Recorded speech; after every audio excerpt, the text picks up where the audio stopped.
Good morning, and thank you for the introduction. I am honored to have the opportunity to kick off the Joint FDA, MHRA, Health Canada, Good Clinical Practice and Pharmacovigilance Compliance Symposium. I am sorry that I'm unable to join you in person in Maryland due to a last-minute schedule change. This event represents an exceptional opportunity to hear directly from regulators, and not just the US FDA. Please join me in extending a warm welcome to our colleagues from the UK's MHRA, as well as our partners from Health Canada. We all appreciate you making the trip to join us here for this fantastic event. Starting in 2018, our agencies have made it a priority to develop and host a joint symposium every 2 years in an effort to share critical insights in good clinical and pharmacovigilance practices. This serves as an important touchpoint and reflects the tremendous impact global regulators have in helping to lead the next evolution of clinical research design and conduct, as well as both pre-market and post-market pharmacovigilance and safety reporting. In addition, our joint symposium represents a fantastic opportunity for transparency.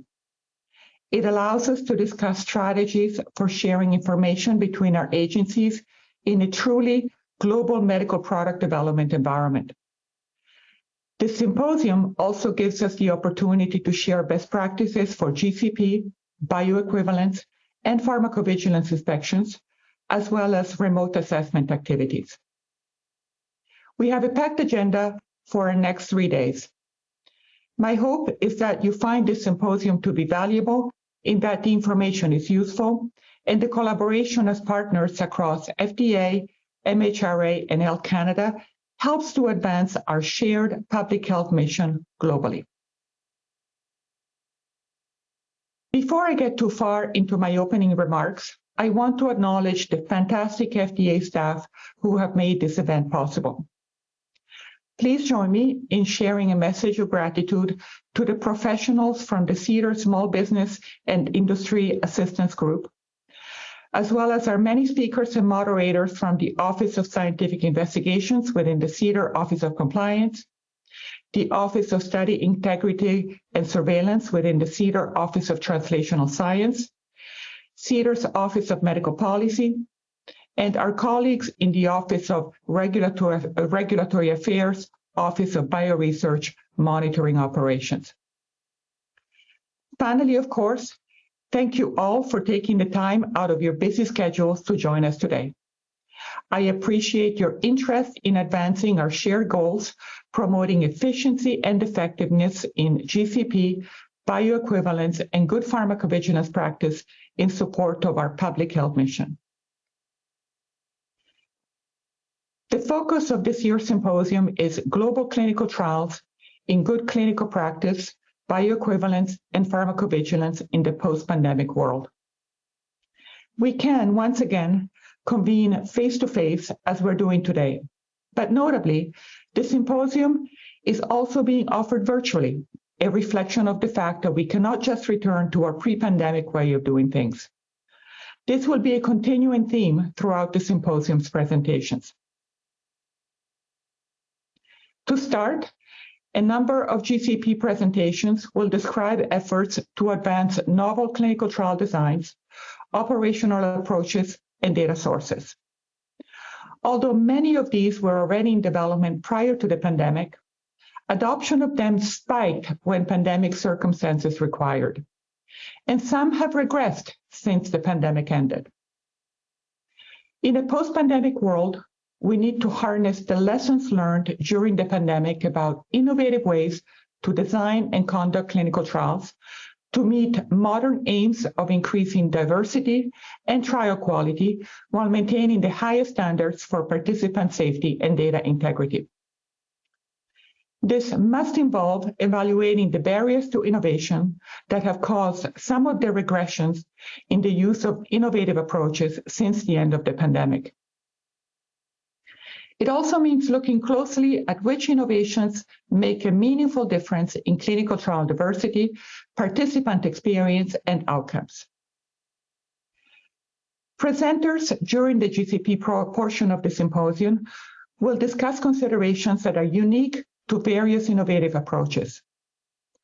GCP principles are essential regardless of study design or approach, and how to apply those principles to innovative clinical trials merits careful consideration.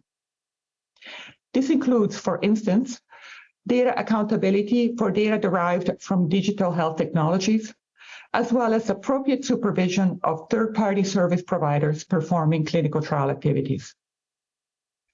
A consistent message you will hear across these presentations is the need for risk-proportionate approaches that focus on clinical trial processes and data that are most important to participant safety and data integrity. Let me take this opportunity to publicize one way that CDER is working to help advance clinical trial innovation. Last year, we opened a public docket to gather information from stakeholders on the barriers and facilitators to incorporating innovative clinical trial approaches in drug development programs.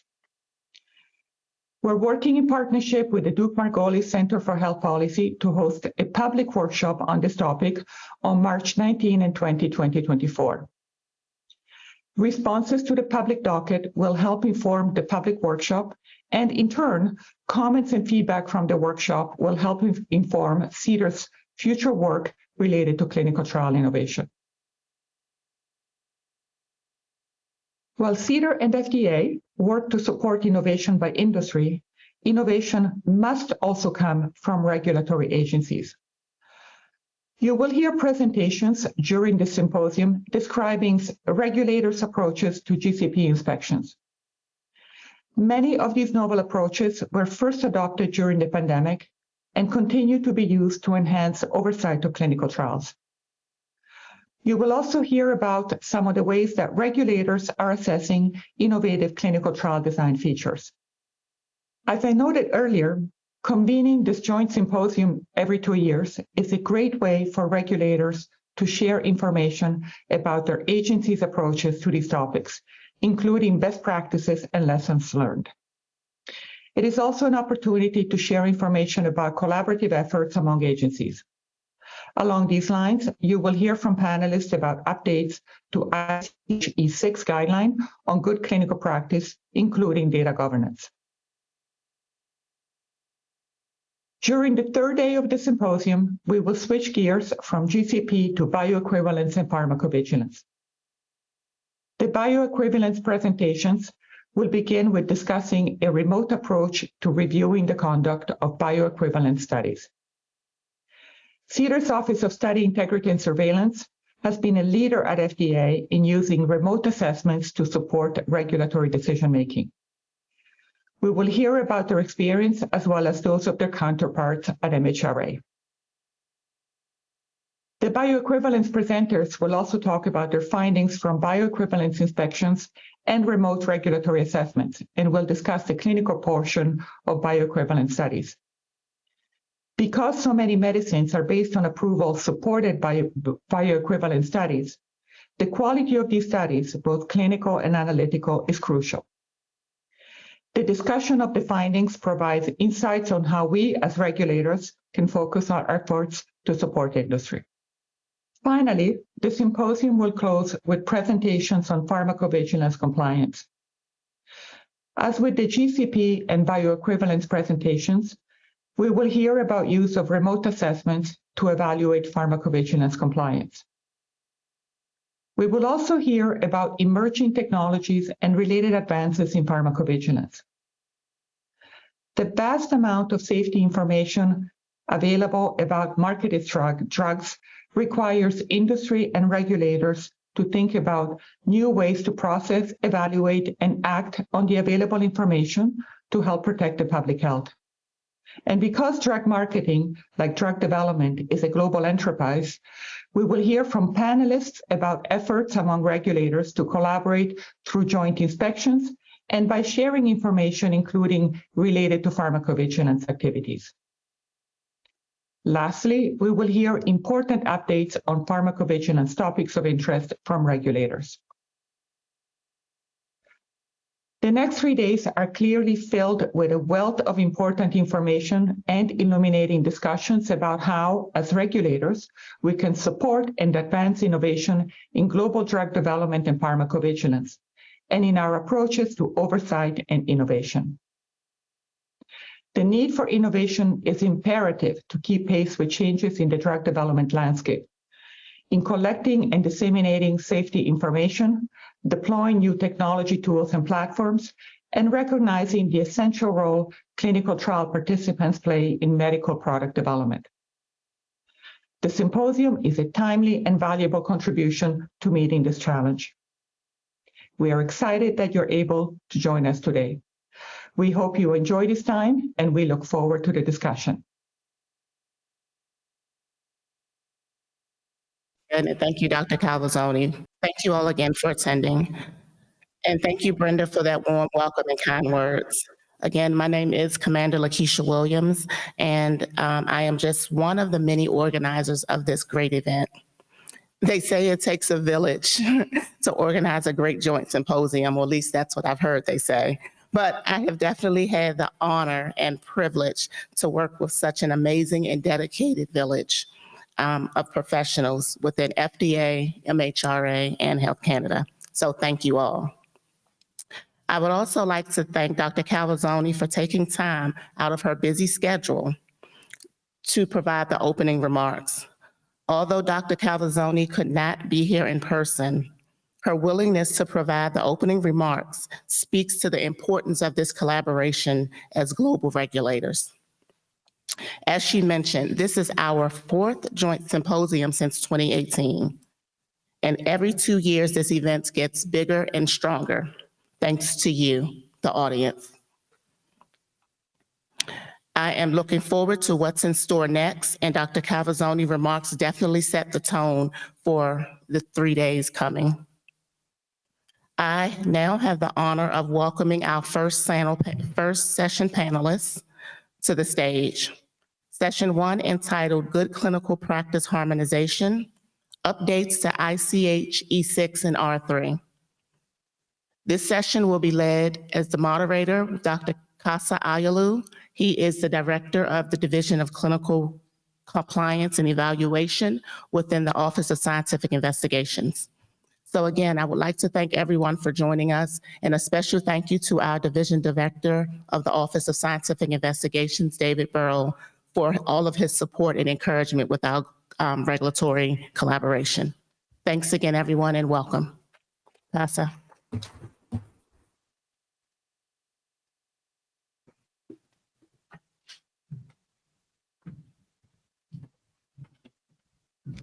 All right, yeah. Thank you very much, Lakeisha. Welcome to the joint GCP conference by the US-FDA, MHRA-UK, and Health Canada on GCP and pharmacovigilance compliance. And my name is Kassa Ayalew, as Lakeisha introduced, and I am from the US-FDA.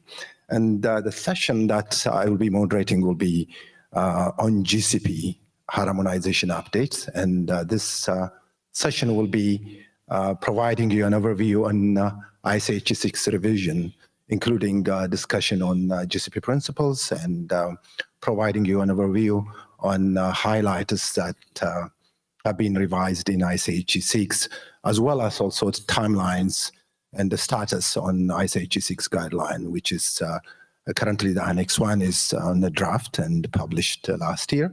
And we'll be also touching upon Annex 2, and as Dr. Cavazzoni stated, that is additional consideration on conducting interventional clinical studies using decentralized elements and real-world data, as well as those that contains pragmatic features. And I have 3 speakers with me, and the first speaker is Lee Marcus. Lee Marcus is a senior physician from the US-FDA, followed by, and then Lee Marcus is to my right, and to her right is Hossein Abid from Health Canada.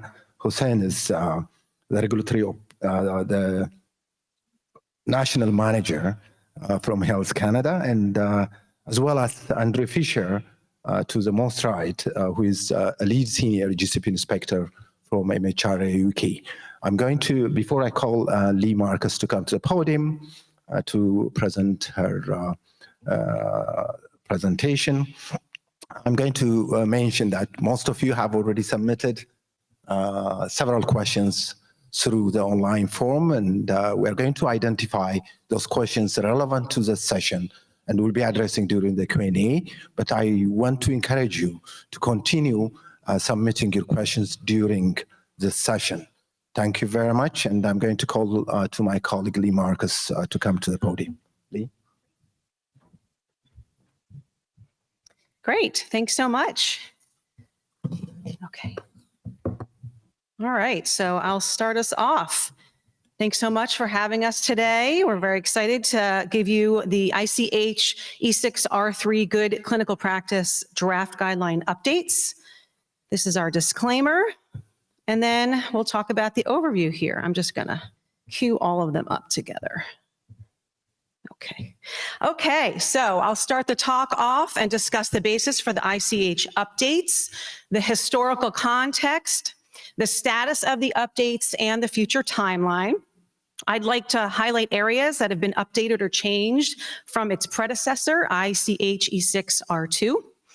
Together with my colleagues at MHRA and Health Canada, we'll provide an overview of the draft clinical practice principles and Annex 1 guideline.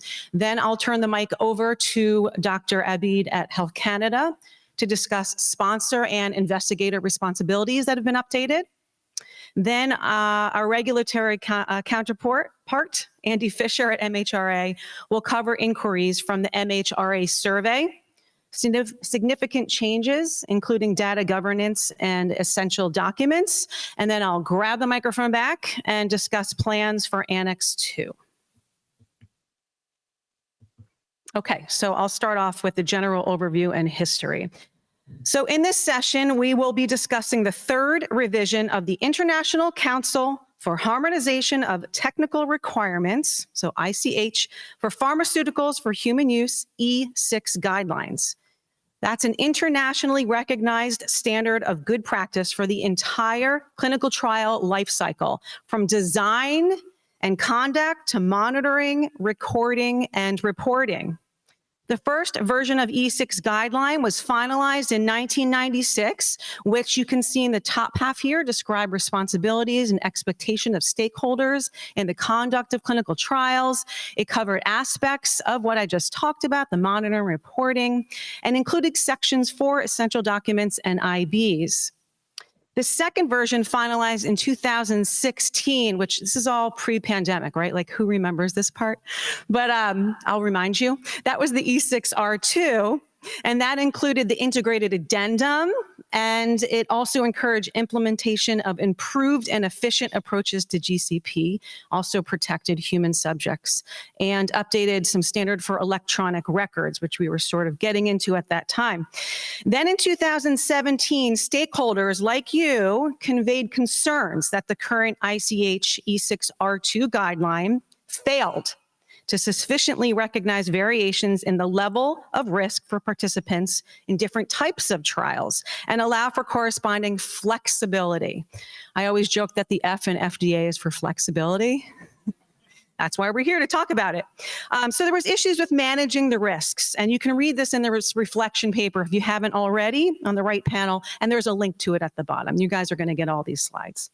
Another major concern related to E6R2's limited scope, it felt that anything titled good clinical practice should actually holistically address the planning of the conduct of the clinical trials, and not just when it's already on paper and being put into humans.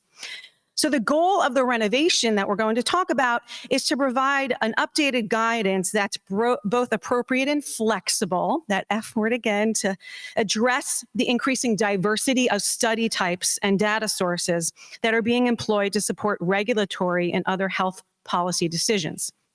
I want to note again that the underlying principles of this guideline for human subject protection and data quality is obviously going to remain. That's important. And the take home for me is noting that there identified a need to make a change.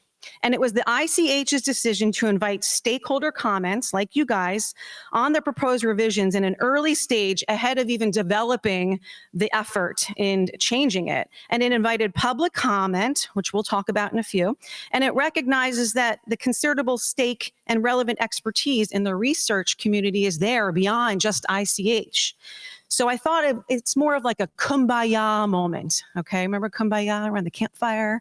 We're getting everybody together to invite everybody worldwide to comment on the failing of this E6R2 guideline and how to make it better and how to make it change for the better for R3. Okay. So let's take a look back before we can look forward. There is a need for improvement with E6R2. After hearing general concerns that E2 had an issue, there was a subsequent gap analysis and there was stakeholder comment analysis to take a look at this. So on the left, you'll see it was comprised of published articles, academic responses. There was an open letter to EMA and the ICH. There were responses in something called the Clinical Trials Transformation Initiative. So you'll hear CITI survey thrown around. There was input from public engagement, and there was interviews on informing the renovations of the ICH E6 project. So the guideline analysis of all the guidelines concluded that even though E6R2 is intended for clinical trials to support registration and, hopefully approval of these drugs, it was also widely applied to other types of clinical trials that didn't necessarily need it. So the thought that E2 guidance had more of a one-size-fits-all approach, and there were concerns about those clinical trials to meet the GCP requirements in different situations, like during a public health crisis, like we just went through with COVID-19. There were concerns that the GCP requirements were being applied where it's not applicable, and we really needed to accommodate the changing clinical trial landscape. So the ICH E6R3's updated purpose was to provide guidance that's applicable to different trial designs and facilitate innovation. So I like these three words: modernize, harmonize, and adapt to currently accepted best practice. So the R3 guideline is entailed of 11 core principles of good clinical practice, which Dr. Abid will go over. And it's actually 2 fewer than its predecessor in R2. But then you get these bonus 2 annexes, which will replace some of the previous addendum of R2. I'd say it's a refinement and not a total overhaul, so don't get too nervous. The purpose of R3 is really to keep pace and fully satisfy the regulatory demands of the latest clinical trial innovations globally, focus on appropriate quality by design, proportionate and risk-based approach, which we heard previously with Dr. Cavazzoni speak about, and also to approach the design and conduct of the clinical trial. So even before, again, it goes into humans. Lastly, it should address the complexities of clinical trials and the current regulatory climate, such as encouraging the exploration of technology. We'll hear later this week about digital health technology. It should encourage engagement in inclusivity, such as decentralized trials as well. You'll hear later about that. I also wanted to touch base on just the development of R3 before we even, put it into a draft guidance. So first, in the red, you'll see there was engagement with academic stakeholders and a series of joint meetings with an expert working group. Next, in this coral shade, there was some new approaches to enhance transparency, such as sharing the updated draft principles that were published in April of 2021 and endorsed by the ICH in May in 2023. And then there were public web conferences held over two days in May of 2021 to provide updates to the development. And lastly, in the lighter blue, there is going to be extensive training material planned to be developed with use cases so that you can bring them back to, the employees in your group. They'll be used there to clarify and provide supplemental explanation to the application of the new GCP guidelines. And therefore, expert working groups within agencies and between agencies assured internal clearances and external clearances of the material, and then final endorsement by the ICH. So there was a change in guideline structure in addition, which included, again, the Annex 1 and Annex 2. So this is just, sort of your cliff notes for the overarching updated guidelines. So Annex 1 was considerations for interventional trials, in which a draft was already published, and we saw on the previous slide. And Dr. Abid and Andy Fisher will touch on those highlights. And then Annex 2 has guidelines on varied clinical trial types, like non-interventional trials, which I'm happy to talk about in a break. I can talk about for days. I sort of love them. Data sources, there's a section on data governance. And when complete, the E6R3 will be comprised of the overarching principles and objectives, the Annex 1 and the Annex 2. The Annex 2 concept paper was written in March of 2023 and endorsed by the ICH E6R3 Expert Working Group Annex 2 subgroup. Try saying that 5 times fast. It's a lot, but there's a subgroup and an expert working group. It was established to begin development of Annex 2, which we are in the middle of developing. We expect about 1 year to 18 months needed to develop the draft, and then it will be out for public consumption. I'll chat more about this after the next 2 presentations. I'm going to hand the mic over to Dr. Abid from Health Canada.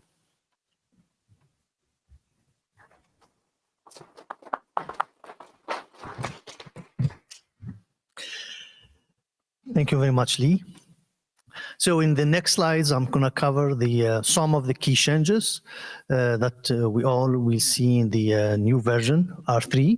So we'll cover the principles and the responsibilities in relation to the sponsor and the investigator. So ICH E6 R3 is composed of overarching principle and annexes, as Lee has explained.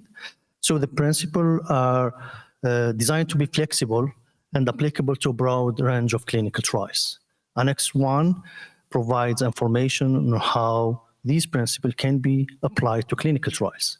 And Annex 2 is suitable and adjusted for a variety of trial designs and set and data sources, particularly decentralized clinical trial, pragmatic element, real-world data, and digital health technologies.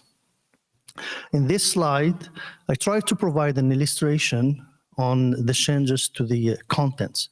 As you can see, nothing is lost. Everything is there. Of course, we have a new section, is data governance, section 4. And of course, there is a rearrangement. What was section 6, 7, and 8, respectively, clinical trial, investigator brochure, essential document, are now appendices in the new version. So principle of ICH GCP, they are overarching principle that provide a flexible framework for the ethical conduct of clinical trial. So these principles are intended to apply across a variety of clinical trial types and settings and to remain relevant for advances in technology and methodologies. Of course, ICH E6R3 will provide flexibility, how to meet and how to satisfy these principles. Stakeholders or clinical trial stakeholders will have all of the flexibility. So the key changes, not all of them. So first of all, these principles are interdependent and interconnected and should be considered in their totality to assure an ethical clinical trial conduct and reliable results. So just to compare these principles in R3 version and R2 version. So in R2 version, we have 13 statements. In R3, we will have 11 big statements, but under each of these statements, we'll have sub-statement or sub-bullet or sub-point, name it the way you want. And I counted about 40 of these sub-statements. So 40 sub-statements with 11, overarching principle, that's 51 compared to only 13 in R2. This not to make our life difficult or complex, it's more to provide clarity and flexibility. So I'll go with principle 1. This is like the usual clinical trial should be conducted in accordance with the ethical principle that have their origin in Declaration of Helsinki. So clinical trial should be consistent with GCP and the regulatory requirement with the ultimate objective to ensure the right, the safety, and the well-being of participants. So highlighted in yellow is cross-reference to the principle stated in R2. So even if you don't see these statements in the big principles, you will see them in the sub-point. I can't cover all of these in 18 minutes. I think it takes more than half a day or 1 day to cover all of these changes, but I will do my best. Informed consent is still the cornerstone. Nothing changed there. Principle 3, 4, 5, straightforward, like independent review of the institutional review board or the independent ethics committees. Clinical trials should be scientifically sound for their intended purpose, and principle 5 provide more flexibility. Clinical trials should be designed and conducted by qualified individuals. Now, the principle 6 introduced the quality concept. So quality should be built into the scientific and operational design, as well as the conduct of the clinical trial. Principle 7 is a new principle. It introduces the proportionate risk approach. So process, measures, and approaches for clinical trials should be implemented, taking into consideration a proportionate risk to participant and to important element of the data, but also to quality. If we go to principle 8 and 9, straightforward, clarity about the clinical trial protocol and the plans and the implementation. 9 is about clinical trials should generate reliable results. It's all about systems and procedures that should secure or assure the quality of every aspect of the design and the conduct of clinical trial. Number 10, most important, is a new principle. Roles and responsibilities in clinical trials should be clearly documented. More details in the sub-statements. And principle 11 is about the investigational product that should be manufactured in accordance with the good manufacturing practices, GMP, but also the storage, the shipping, the handling, and the disposal of these investigational products should be as per their specifications. The next slide, I'm going to cover some of the key changes for the responsibility of investigators. And keep in mind, it's all about providing flexibility and clarity. So, investigators remain the ultimate responsible for an appropriate supervision of the study team. Flexibility is brought when it comes to trial-related training. Now it should correspond to what is necessary and needed. Also, delegation documentation may not be required for clinical trial-related activities that are performed in accordance with routine critical care. This is key, especially for decentralized clinical trial, when you have healthcare professionals that are not part of the study team, but undertaking some of the activities that are related or key for the clinical trial. Again, more flexibility when it comes to communication with the institutional review board and the independent ethics committees. The next item is important. We all know investigators must comply or implement the protocol and comply with the good clinical practices and the regulatory requirements. So they remain responsible to record all deviation. But for important deviation, they have to explain it and they have to provide the measures they are taking or implementing to prevent these deviations from happening again. You will see this interconnected with the responsibility of the sponsor, because the sponsor will have, in the next slides, you will see that the sponsor will need to define what's an important deviation. Medical care for participant. The investigator, when they are physician or dentist, where applicable, they have the overall responsibility for medical care and medical decision. Now, our other healthcare professionals can be involved in that. I think it's not they could have the overall responsibilities, they need to be involved. Sorry for that mistake. The last slide for the investigator responsibilities before we go to the sponsor responsibilities. So, informed consent. So the usual, but now the R3 version encourages and promotes a variety of approaches to take advantage of the technologies, especially in communication. So we should use video, interactive to provide the information to the participant, but also more clarification and guidance to how to obtain remote consenting when it's considered and when it's applicable and appropriate. Records always a key element, like that's the keystone for data integrity, but here it states that it refers to the new section for data governance, where say all of the requirements for computerized systems should address what is required or expected as part of section 4. We go now to the sponsor responsibilities. Just some of the key changes. I will go quickly about these ones. So trial design, sponsor should incorporate quality. This is the quality in the design, the conduct, and the operation of clinical trial, by identifying factors that are critical to quality and implementing mitigation strategies, right? They insist on that. The agreement, nothing new, except that now it's clear that sponsor ensure appropriate oversight of clinical trial related activities, important one, that they outsource to service providers.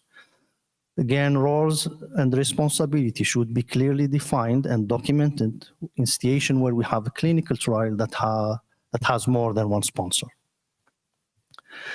Sponsor oversight, the next one, as I explained, the investigator for important deviation need to explain the deviation and what they implemented to prevent it from happening again. But it's up to the sponsor to define the criteria that are specific to the trial that would enable to categorize and classify and define what's an important deviation. The other important element or the change is the adoption of a risk proportionate approach to the quality management of the clinical trial. And this is basically the quality that needs to be built in the science, the operation, and the conduct of clinical trial. It's quality into the design here. Monitoring remain a key activity, but more clarity is provided to centralized monitoring. Data and records, more details in that section. Again, there is a reference to the section 4 data governance, but a lot of details are provided to computerized system and what they need to require and comply with. So these are the references. So thank you very much. And then I will leave to Andy to continue with this presentation. And thank you again.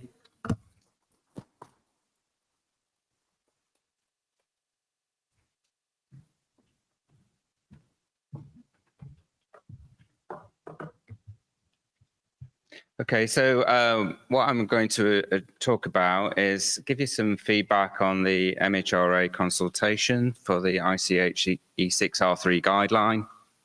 And then I will mention data governance, but very quickly, because that'll be covered later. But also talk about Appendix C, which is essential records.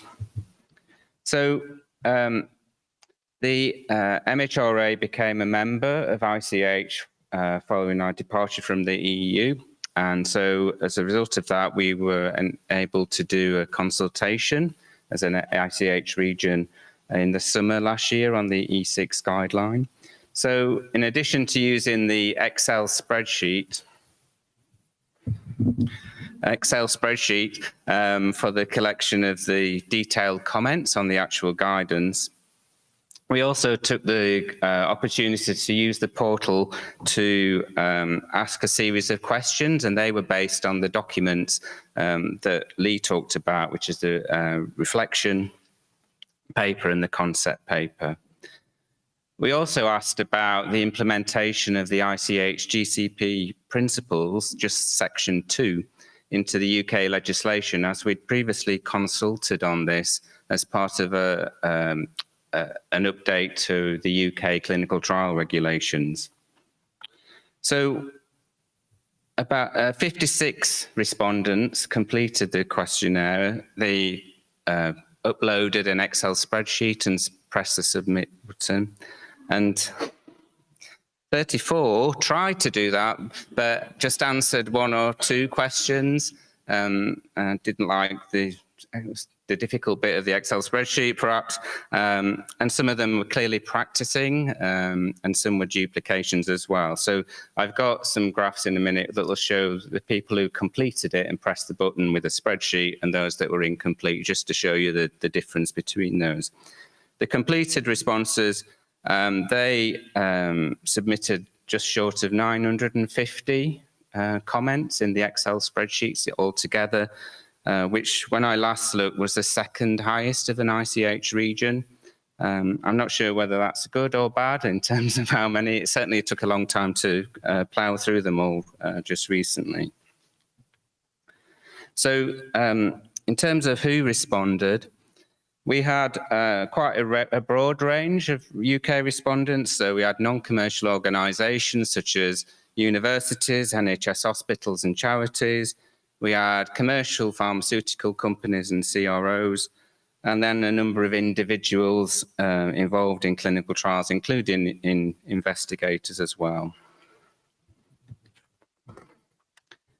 So question 1, in relation to whether respondents thought that the update advanced the risk of a proportionate approach in the design and conduct of clinical trials, there was a large majority in agreement with no disagreement, so that's 87%. Question 2, whether the update encouraged organisations involved in trials to use a risk-based approach and focus on the protection of trial participants and the reliability of the results. Again, over 82% agreed with that, and disagreement was very low. Just to say that it seemed to be the same people who disagreed with everything to this, so you know who you are, I guess.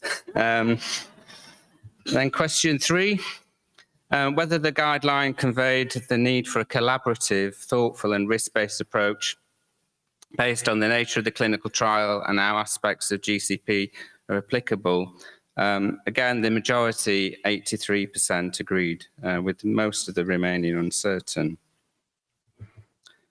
Question 4, whether they agreed or disagree that compliance with GCP principles can be accomplished using multiple tools and methods. Again, over 82% agreed, so there's little disagreement. There was a little slightly lower agreement when asked about whether the new section on data governance flexibly addressed the requirements of increased use of new technology, but we're still talking about 75% in agreement, and again, the others are mainly uncertain. A slightly lower majority, down to 67%, in relation to whether the respondents thought that the new section on essential records allowed a more thoughtful and flexible and proportionate approach. And again, this was a move towards being more uncertain. So hopefully the updates that we have based on the comments and the proposed ICH training materials will help those who are uncertain to be a bit more certain about it. And then the lowest majority, but still at 55%, were in agreement that the guideline addressed innovation and complexities in investigator sites, test facilities and service providers in trial design. And you find that text in the ICH documents, that's where it came from. And again, there was a move to being uncertain, and perhaps this is an area that the expert working group who are updating the guideline can take a look at. And then the last question, number 8, was whether the GCP principles in ICH Section 2 can be successfully and proportionately implemented into the UK legislation, and over 71% thought that could be done. I think some of the comments that we received on this indicated that there needs to be some more guidance and training in risk proportionate approaches to get rid of people being risk averse and in implementing adaptations. And I think there's a little bit of a fear that regulators might be inconsistent in how they approach risk proportionate approaches, with one regulator saying that's fine and another one saying not, or even one inspector saying so and another one saying not. So that's something I think regulators will have to work on to make sure that risk proportionate approaches are going to be successful. So overall, from those responses, I think there was a generally positive reception to the updated guideline.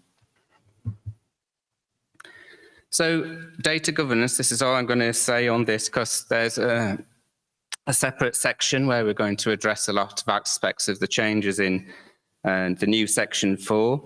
And this section has details on the data lifecycle and also on computerized systems. And also there's been new text added to both the sponsor and the investigator sections regarding their responsibilities in terms of data governance. So what I'm going to talk about now is essential documents, which I seem to have been talking about for at least 15 years in various presentations ever since I first saw the most horrendous ETMF ever, where I couldn't find anything. Thankfully, things are changing through time, and I've got a lot better. So what's changed in R3? Well, we've changed some definitions. There's some new detail on the management of records and addressing that new technology has been used. The big change is the simplification of tabulations that used to be in section 8. So we've removed the before, during and after structure and where the document is located. The purpose section on those old tables has been removed, and that has generally been contained in new text, which gives guidance on why a document is essential. So in terms of the investigator responsibilities, the box is highlighted in orange. You can see that some new text has been added to address the situations when an investigator leaves site or a site closes, in terms of keeping the sponsor updated on who's got the responsibility for the retention of the investigator's essential records. And then we've also removed the duration of the retention relating to 2 years after the last approval of the product in the ICH region, ... what was in there before. And that's just been simplified now to be in accordance with the applicable regulatory requirements, so the national legislation essentially in each region for how long they should be stored, or until the sponsor says you can go ahead and destroy them. In R2, there was emphasis placed on the monitor for checking that all the essential documents were in place and would be retained. This concept is still in there, but it's more about the monitors ensuring that investigators are doing that at their sites. And so there's new text in here in orange that you'll see on the slide, and that relates to the sponsors making arrangements for the retention of their essential records. And this is because the trials are getting more complex. Essential records can be located in many different places before, during and after the trial. And also there's new text added, you'll see here, in terms of service providers, because they actually can maintain or retain in some cases some of the sponsor's essential records. So the sponsor needs to be sure how these records are all got to be managed across all the different parties. And we have seen that this is starting to be done by sponsors in terms of contractual arrangements with service providers or development of TMF plans that set out who's going to keep what, and also internal procedures within an organisation to clarify the roles of different functional areas for the retention of their essential records. And lastly, there's been the same change to the retention time, as I mentioned, for the investigator section. So what's changed in the glossary? Well, you may hear me notice I'm talking about records rather than documents that was in R2. And this is because the definition has changed to acknowledge that we're not just talking about traditional documents that you might see on a piece of paper, but there's also the data and its associated metadata that are also essential records and need to be retained. And many processes in clinical trials are now done in computerized systems. So you have clinical trial management systems that might be documenting monitoring activities, and particularly in terms of risk-based monitoring. There's lots of computerized systems doing dashboards, etc., or working out when the regulatory green light's been met, or SAE case processing, etc. So documents aren't really applicable. They're actually records in a database or activities in workflows that need to be retained. So it didn't make sense to keep the word document, because that implies it can be like printed to a PDF or even to paper and filed in a paper file, which it would make no sense to do that for some of these things. So the language now suits the modern clinical trial with its increased technology. And so because of this change, the glossary terms of documentation, source data, and source documents have been looked at and combined into a new term called source records that contains a lot of the R2 text, but is updated to reflect the new technologies. So records are being generated in a clinical trial. You can't help but generate them in a trial. We all know how many bits of paper trials generate, and databases, etc. But that's because you're following the protocol, you're following trial-specific processes, and you're following quality system procedures that generate their own quality records, for example, forms and QC records, etc. And also from communication. So lots of emails, lots and lots of emails, letters, minutes from lots and lots of meetings between individuals within the different organizations and between organizations involved in the trial. So these are all the records that need to be retained. So the need for why essential records should be retained has not changed in R3. They provide the information on what's happened in the trial and during its design and conduct and reporting. And these can then be evaluated for compliance without having to have complete reliance on speaking to people who are actually involved in the trial.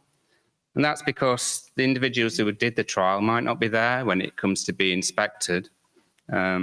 So just trusting it was done properly without any records to demonstrate that's not going to be sufficient. If you took that to the extreme, we could just accept the statement in the CSR that the trial was conducted in accordance with GCP, and that would be enough. But obviously that isn't enough. We want to see the evidence that it was, and that means looking at documentation and, where we can, speak to the individuals in the trial. So it has been also emphasised in the new update about the impact of conducting a trial in a proportionate way. So if you look at your trial and decide what's important and what processes you're going to follow and how that links to the guidance in Annex 1, and you make decisions on adaptations, etc. So you do your trial proportionately, then the trial master file or your collection of essential records is going to end up being proportionate, because you're not going to be doing activities that you felt weren't necessary in terms of risk for that trial. So a proportionate trial results in a proportionate level of documentation.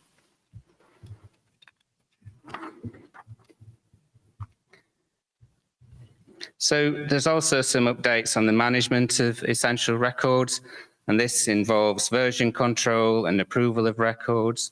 It also addresses that many essential records aren't necessarily trial-specific, so software validation records, for example, might not be related to a trial-specific build, but the software itself, and they need to be retained as they also tell part of the story of the compliance of the trial. There's also new text about being a thoughtful approach of where documents are located. And it now talks about access rather than having copies of documents, because electronic records can be shared electronically. And so that any party involved in the trial can have the access to the information they need to take their responsibilities. But doing this also acknowledges that there's a risk to patient confidentiality in relation to investigator sites. And lastly, there's more detail on service providers. So in terms of storage, generally those who generate the record should store that. And also the prescriptive locations of where documents are stored is not necessarily true. We can use portals to share documents and then use audit trails to demonstrate the access and then provide documentation to be filed at the end of the trial.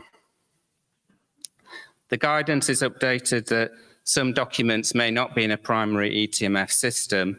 They may actually be held in repositories elsewhere.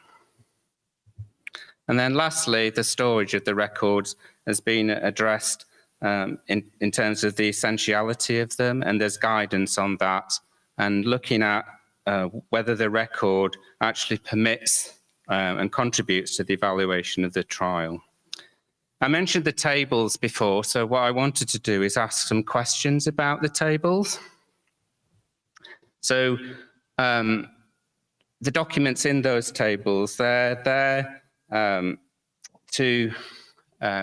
every trial. Table 1 is for documents that would expect to be available in every trial. Table 2 is those that, if they are produced, then they will be retained.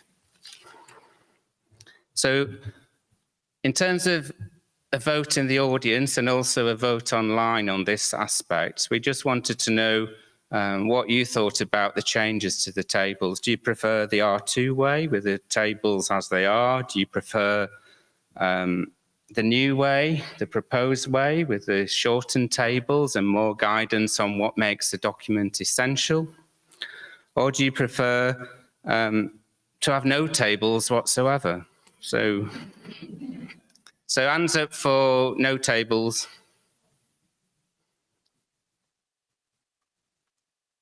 No takers for that? Hands up for the proposed way.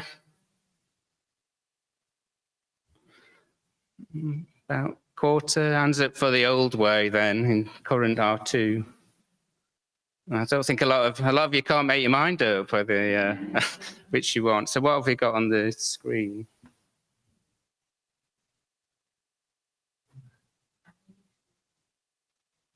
%92 for the new way. Well, that's encouraging then, because it means that the people online are liking the new way.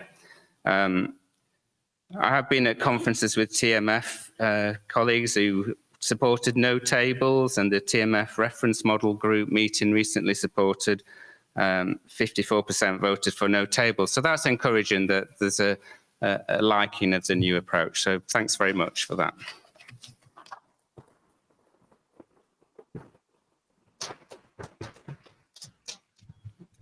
I've got to say that I prefer not to use Excel. So I'm going to stick up for your participants with the survey, because just because you're an Excel defunct person doesn't make you a bad person.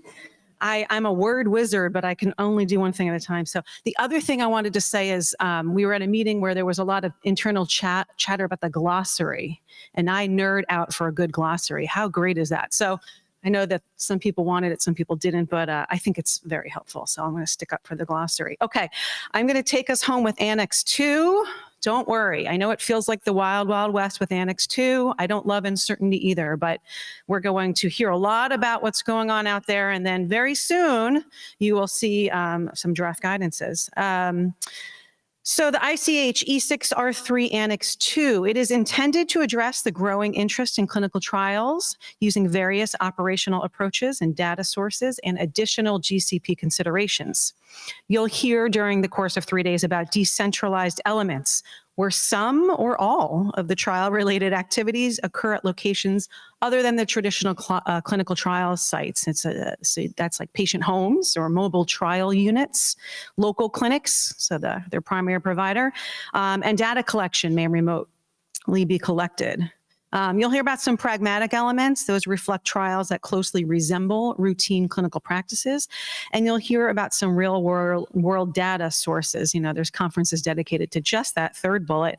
For example, those are use of registries. We see that sometimes in oncology files, electronic health records, hospital data, pharmacy and medical claim data, or wearables. So here are the timelines, for Annex 2. Really, we should see a draft form for public consultation soonish in the next calendar year, and it's likely that the final ICH E6R3 Annex 2 release date will probably fall somewhere in 2025.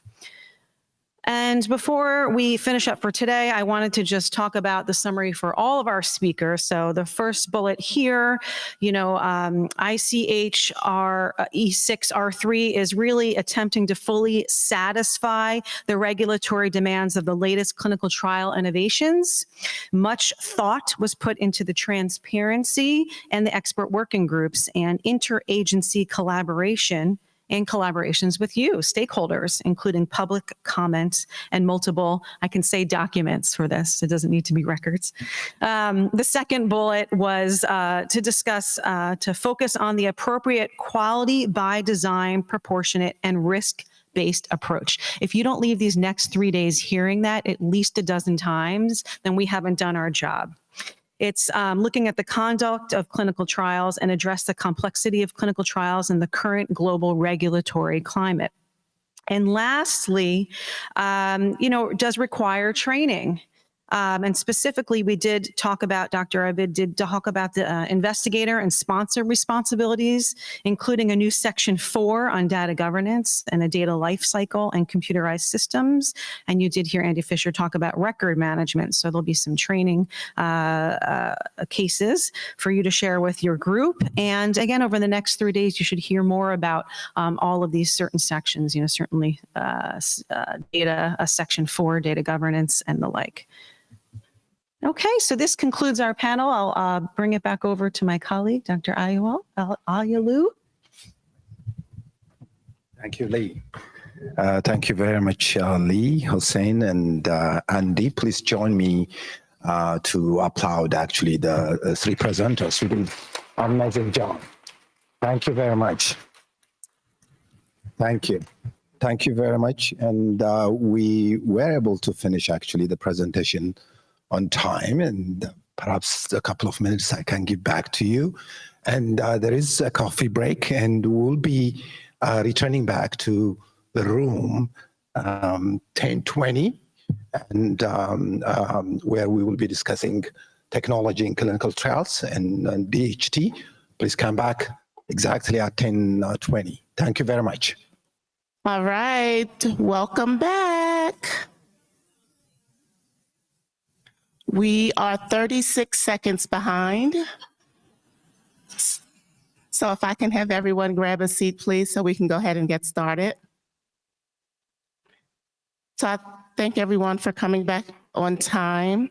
We will begin the second and third session, and following, we will have lunch. So, session 2, I would like to introduce Debbie Fox. She's a compliance specialist with Health Canada. She is the lead moderator for session 2, Technology and Clinical Trials, Digital Health Technology. So, without further ado, I would like to welcome Debbie to the stage.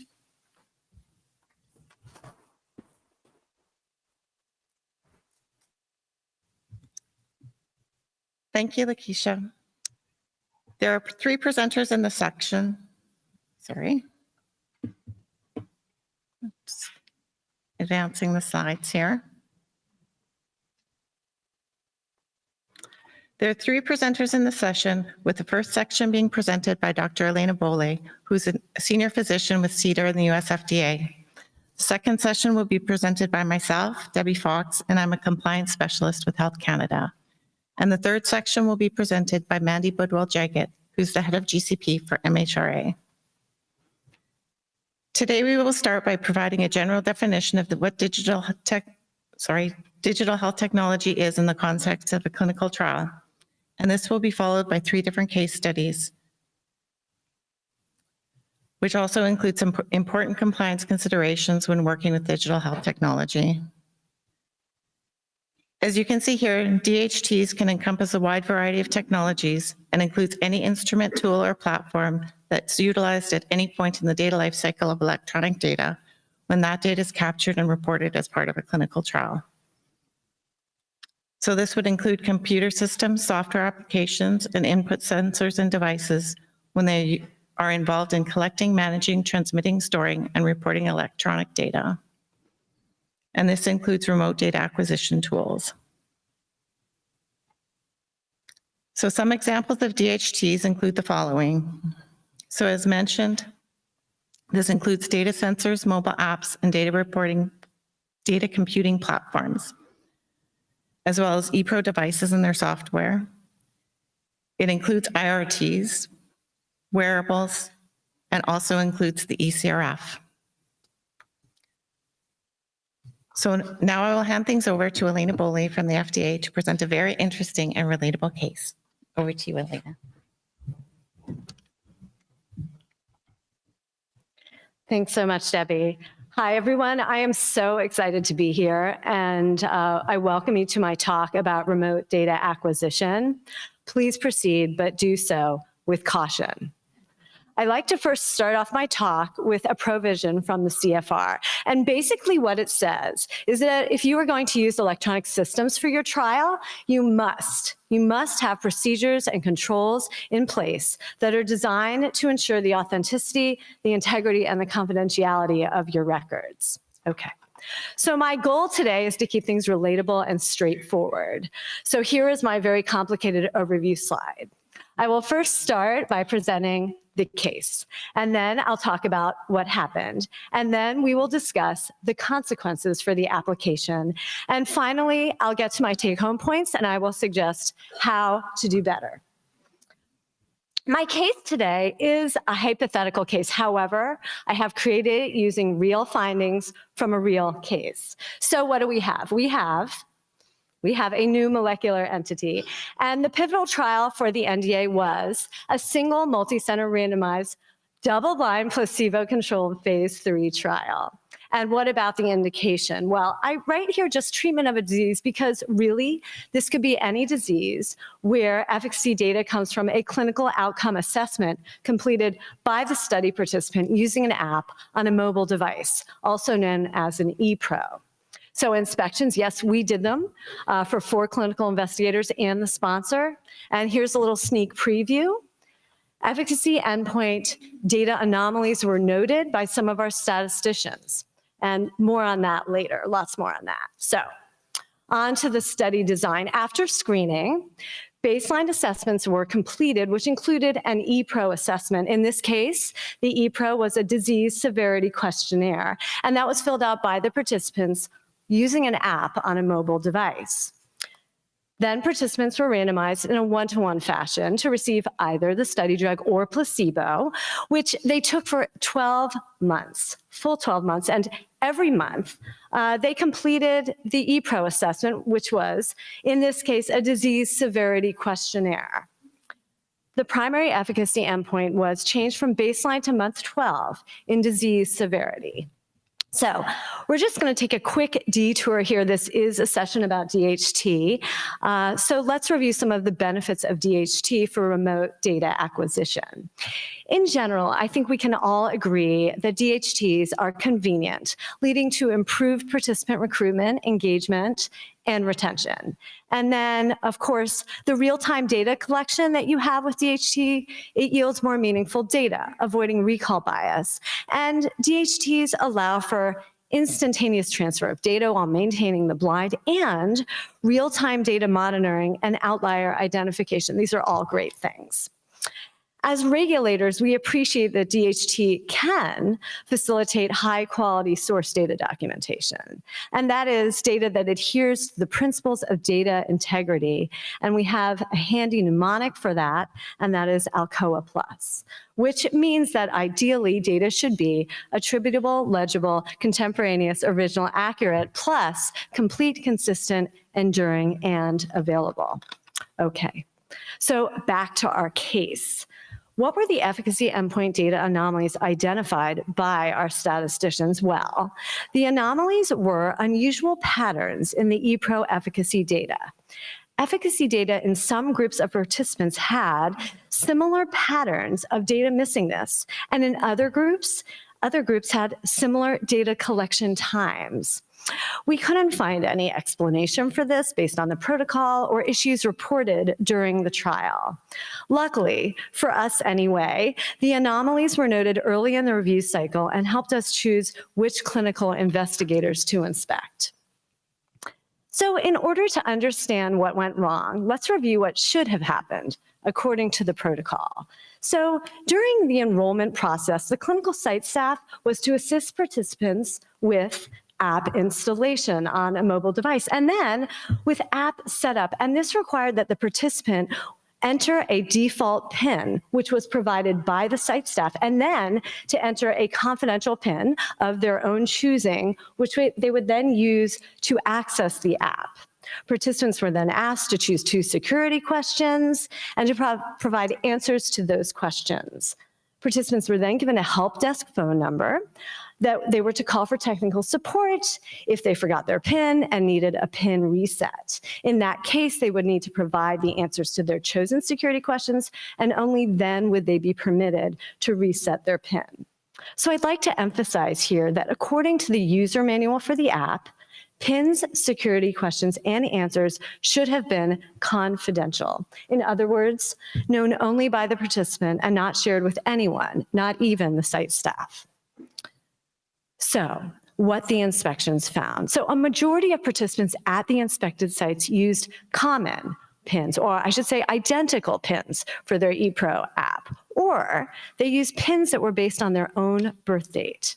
But that's not all. Additionally, security questions and answer patterns were also discovered. At some sites, as you can see in this first table, participants had chosen a variety of security questions, but had used the same answer for all of them. And at other sites, as you can see in this next table, each participant had chosen the same 2 security questions and the same 2 specific answers for those security questions. So what actually happened? During our inspections, we learned that the site staff had provided instructions or suggestions to participants regarding PIN choice. That is, they guided participants to create PINs using specific memorable combinations of numbers, or to use PINs that were based on their own birth date that were easily known or already known by the site staff. Unfortunately, we gather no explanation for the unusual patterns found in the security questions and answers. But I'll share with you now that ultimately, an analysis by the sponsor revealed the same findings at a majority of sites for the study. Okay, so I know what you are all thinking.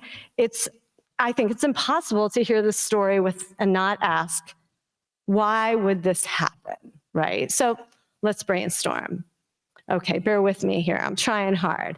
Perhaps site staff was serving as decision support for indecisive participants, those maybe who were challenged in thinking up their 4-digit PIN code. Or perhaps the site staff wanted to be a direct resource for participants who forgot their PINs. Or possibly, I might be reaching here, maybe they were anticipating that the help desk would provide inadequate assistance for participants who required a PIN reset, and they just wanted to be helpful. Or was the site staff establishing their own access to the participants' ePros? Well, we will never know for sure what happened, but the fact remains that when PINs and security questions should be confidential, and they are not, that casts doubt on the attributability and therefore the reliability of the data collected on devices where those PINs were used. Let's now discuss the consequences for the NDA. Several FDA Form 483s were issued to clinical investigators, stating that the investigation was not conducted in accordance with the signed statement of the investigator and investigational plan. And as I just introduced, concerns about data reliability were there. So, and the review division, well, they decided that for those sites where both the efficacy data anomalies and protocol deviations related to ePro access were found, well, the efficacy data from those sites, they would be excluded from the efficacy analysis. So the sponsor was then asked to resubmit their analysis without the excluded data, and that resulted in a major protocol amendment and a 3-month delay in FDA's review.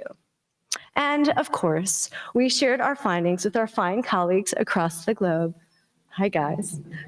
Which prompted increased international scrutiny by other regulatory agencies. Okay, so here I'd like to take a moment to reflect, okay? So we have the situation, right? We have the situation where site staff played a role in pin selection, which resulted in pins that were not confidential.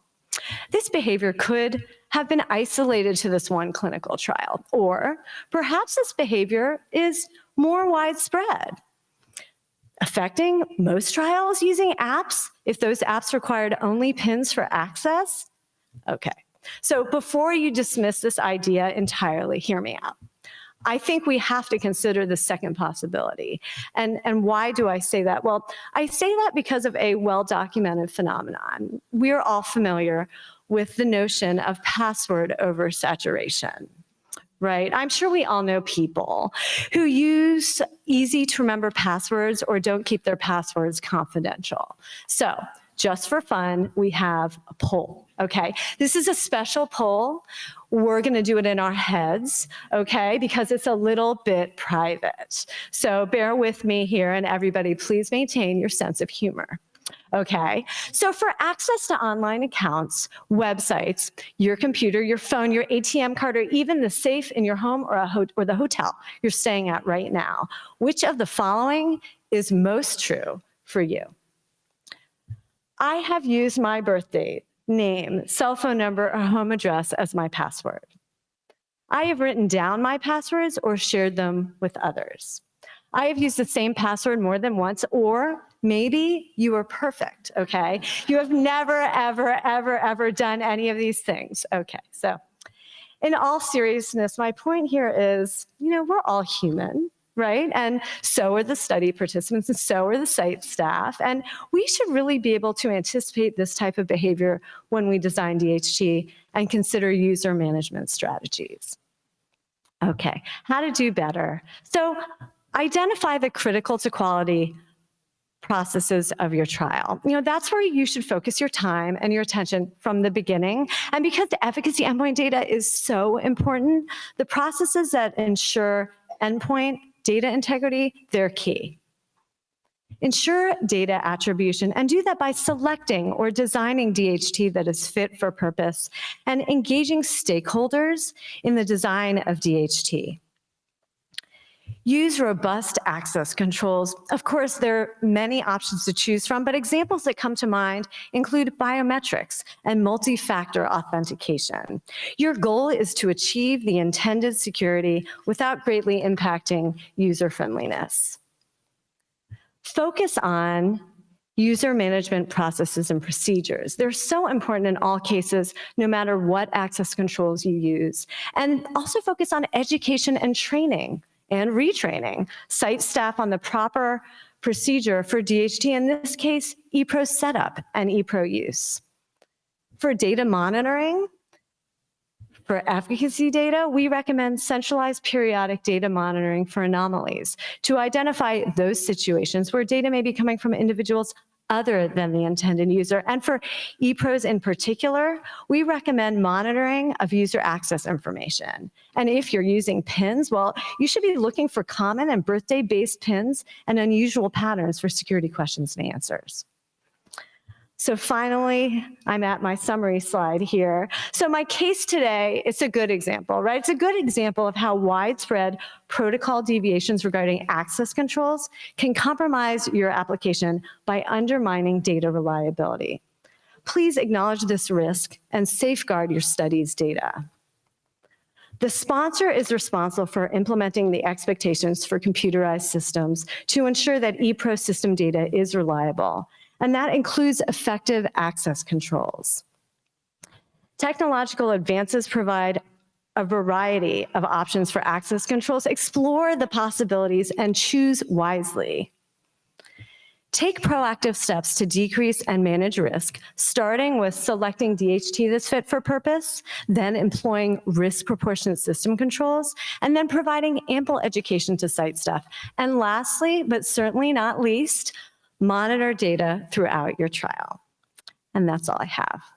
Thanks so much.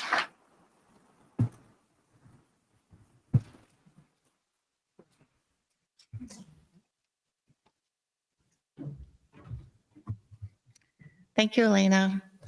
The next portion of the presentation is compliance fundamentals, including a case study of a hybrid system. I'll start with a quick refresher of some important compliance considerations and outline some of the fundamental requirements that should be in place for all digital health technologies.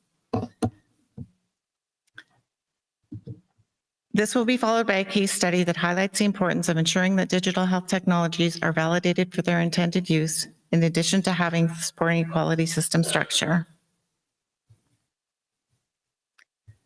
As the core functionality of digital health technology are to collect and manage data, what are the key compliance considerations when using DHTs? Well, ultimately, you want to ensure that GCP requirements for data integrity are implemented throughout the data lifecycle of all records. Elena has already reviewed these principles in more detail in her overview of Alcoa Plus, so I won't go into any further detail here.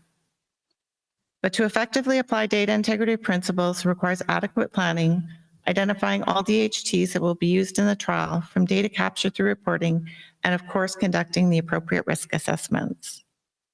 Systems should be designed to support these principles, and sponsors should identify all record formats and interfaces throughout the data flow. Data transfer methods will also need to be defined, tested, and controlled. Having an adequate quality system structure with defined procedures to support these activities is essential for sponsors in order to collect the right data using the appropriate tools. Whether the system that incorporates digital health technology is fairly simple or more complex, start by following a few key compliance fundamentals. These include defining and controlling data flow, establishing effective risk identification and management procedures, establishing systems to ensure DHTs are validated for their intended use, implementing adequate quality system procedures and training, and applying risk-appropriate system controls and oversight. The following case study is based on an inspection conducted at a sponsor and was focused on an open trial. There were several major inspection observations noted during this inspection, and what I will present is abbreviated and simplified for illustration purposes to demonstrate the importance of applying the fundamental requirements we just discussed. This case involves the use of digital health technology as part of a hybrid system. In this example, the sponsor did not validate their EDC software before using it to develop an eCRF for data capture during the trial. The rationale provided for not validating the system was that the sponsor was using and relying only on data collected on paper CRFs provided to investigator sites. The sponsor explained that the eCRF was used only as a tool for communication between the sites and the sponsor, and the systems were separate and used in parallel. But instead of having two independent parallel systems as described, what was implemented was a hybrid system that included digital health technology without supporting validation. This resulted in multiple data integrity issues which were noted during the inspection. In the next two slides, I'll provide an overall description of how the sponsor's data capture system was structured and implemented at the investigator sites. The data capture tools provided by the sponsor are illustrated here, and they include paper CRFs for manual entry of data, and also include user access accounts to the electronic version of the study CRF. As pictured here, it may seem that the two processes could proceed in parallel as described by the sponsor, but I'll show you how these tools are actually used at sites. So according to instructions provided by the sponsor, the investigator sites completed the paper case report forms manually, which involved transcription of data from source records. Once the manual entries were complete, then this data was further transcribed from the paper to the electronic CRF. And to support the entries in the unvalidated system, the paper case report forms were scanned and then uploaded as attachments. So the paper clip that you see here is a virtual one. Now, just take a moment to test your risk assessment skills. What are the risks of implementing the system design? See if you can predict some of the resulting deficiencies. I'll just give you a few seconds to think about this before we continue.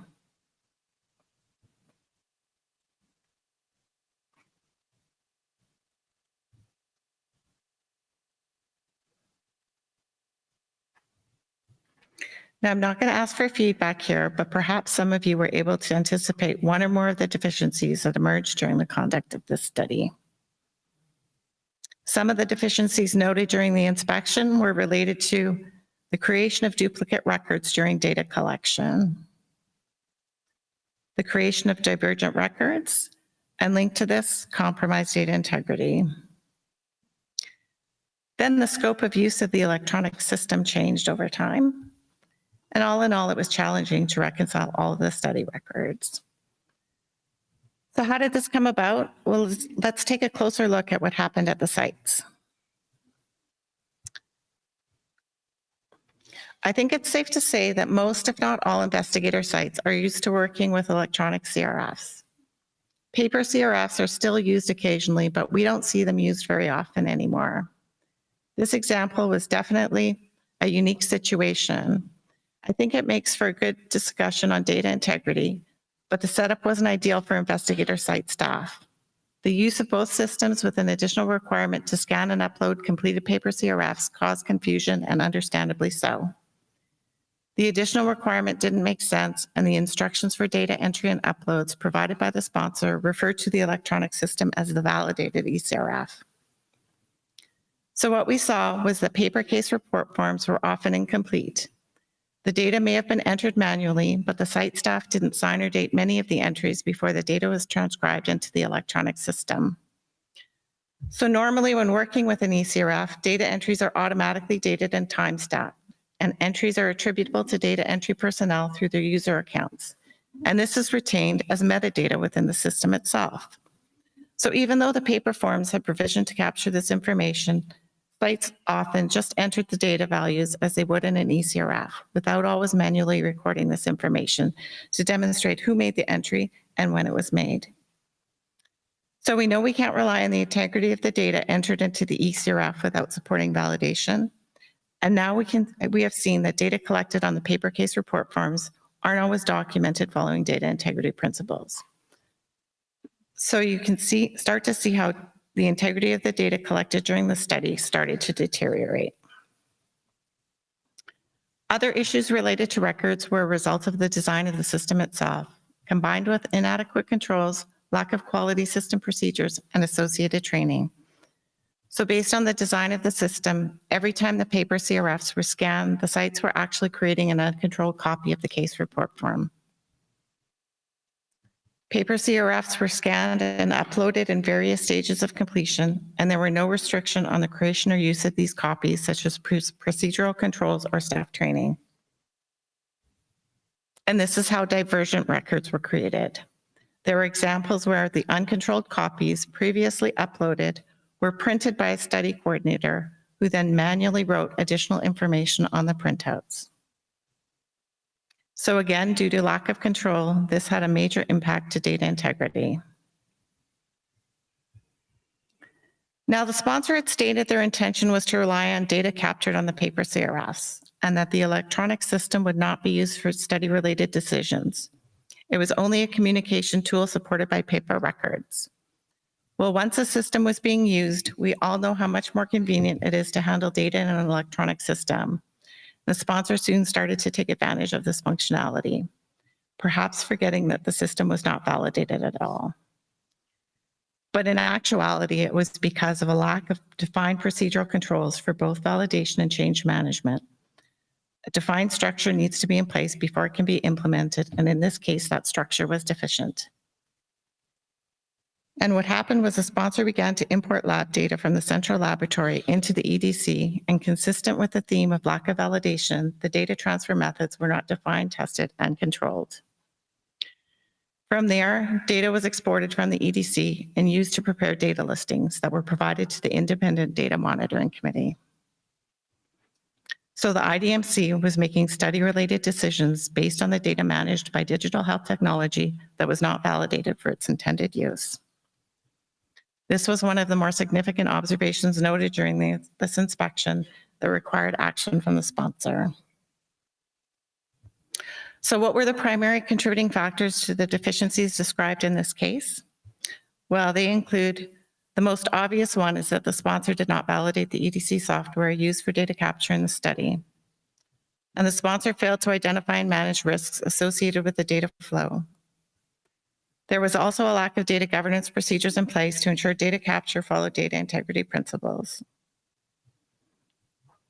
So in summary, the take-home message from this case is that digital health technologies should be designed and used with data integrity principles in mind. In this case, if the sponsor had incorporated some of the compliance fundamentals we discussed into their quality system structure and applied them, the sponsor could have avoided some of the resulting deficiencies found during the inspection. So remember the importance of understanding and defining data flow, identifying and managing risks, validating all digital health technologies for their intended use, and implementing adequate controls, including comprehensive quality system procedures and training. And one other important note is that when significant issues are found during our inspections, we may share this information with our partners in FDA and MHRA. Hello, partners. So that brings my, advance here. That brings my section of the presentation to an end. So thank you for listening. And now I'll turn things over to Mandy Badwal-Jagat to present her case study, which I know you will find very interesting.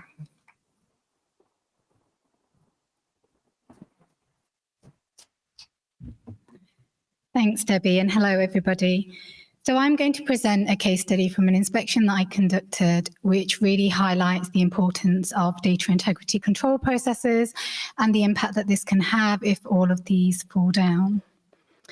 So just to cover what I'm going to cover. So this is a case study of a critical data integrity finding from a CRO inspection. So that's a contract research organization inspection. It will highlight how one design error led to a cascade of failures and lack of control processes to maintain the integrity of the trial data of a very pivotal trial. Now, it was quite a complex finding. There were multiple critical findings, so actually 4. I'm going to present 2 of them, and I'm going to try and do it within 12 minutes. So let's see if I can do that challenge in the time. If only the inspection was just as quick.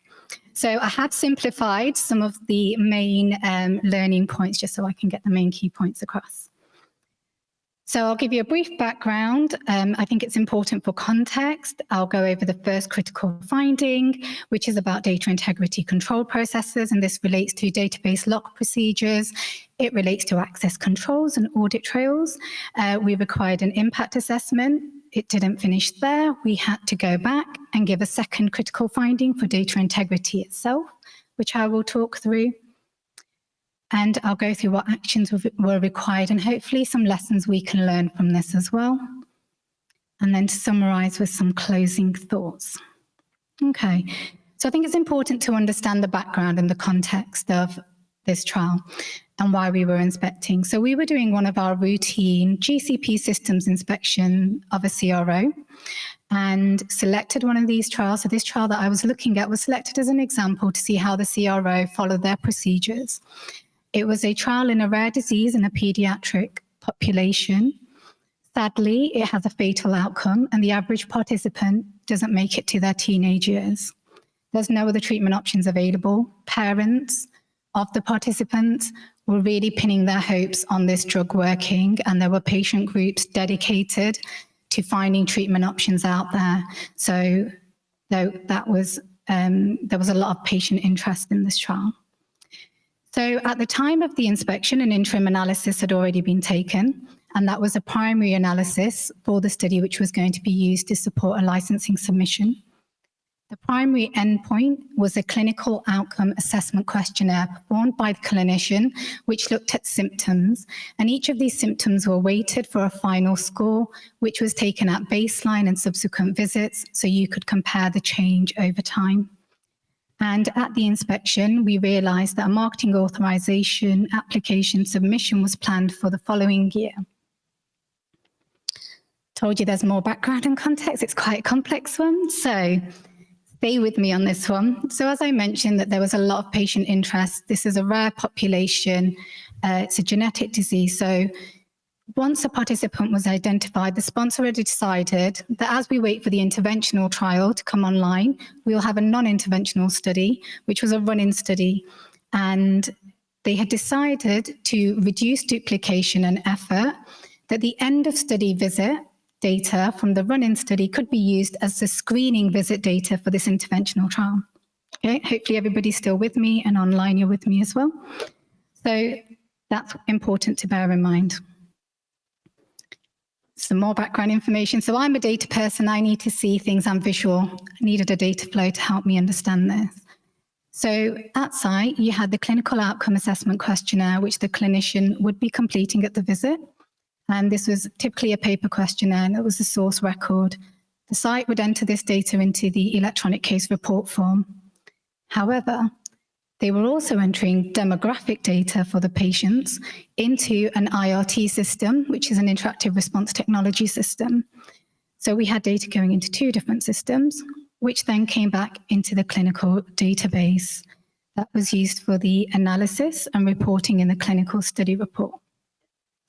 So let's not forget about that run-in study, the non-interventional study that I mentioned. That had a separate ECRF and a separate EDC system.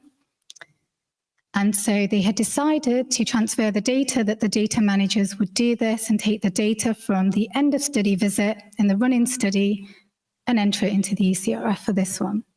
Now, I'm sure some of you are already risk assessing this and are coming up with some potential issues that you could find. So let's see what happened next.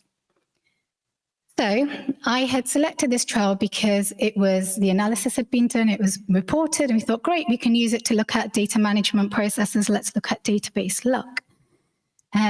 So the first thing I find is that the database has been locked and unlocked 5 times, and 3 of these were post-unblinding of the data. Now, at this point, my spidey senses went off. Yes, all inspectors do have spidey senses, just putting that out there. And then I found that they were analyzing the data, which was meant to be blinded, after unblinding. So now there's a potential to have significant bias in this trial. So I thought, okay, let's see what changed. Let's not panic. Let's go and have a look at the EDC system and see what data was locked, unlocked, what pages, and see if we can reconstruct that. Couldn't do that easily, and I couldn't verify that. So there's a reason why that got extra complicated. So those of you who were keen-eyed and are already risk assessing this process might have anticipated that when data managers were entering the data from the run-in study into this study, they had edit rights to the ECRF to do that. And at the time of the inspections, their rights had not been revoked. So they still had access rights, and it wasn't restricted just to the visit 1 data either. So I thought, okay, don't panic. Let's look at the audit trails. That will tell me what's going on and everything will be fine. So asked for the audit trails. Nobody had ever seen the audit trails before. A request had to be sent to the EDC vendor saying, do we have audit trails? Yes, we do. But they were just in an unsuitable format and didn't facilitate review. Worst thing, they only went back 3 months, and that wasn't good enough. I needed to see it from the start of the study. So clearly nobody had been looking at these audit trails. And then I thought, well, okay, let's ask for the IRT audit trail as well, then, seeing as there's data being entered into that. Now, at the time of the inspection, the IRT had been decommissioned and taken offline. Nobody remembered to get the audit trails, so that would take a significant amount of work of bringing the system back up online to then get the audit trails from it. Don't think they were going to turn around that document request within a few hours, so. They got a critical finding from data integrity control processes. So that's the first critical. We thought, okay, we're going to issue that. We will let you do an impact assessment. You got a chance to go and get the audit trails for us, and we'll come back.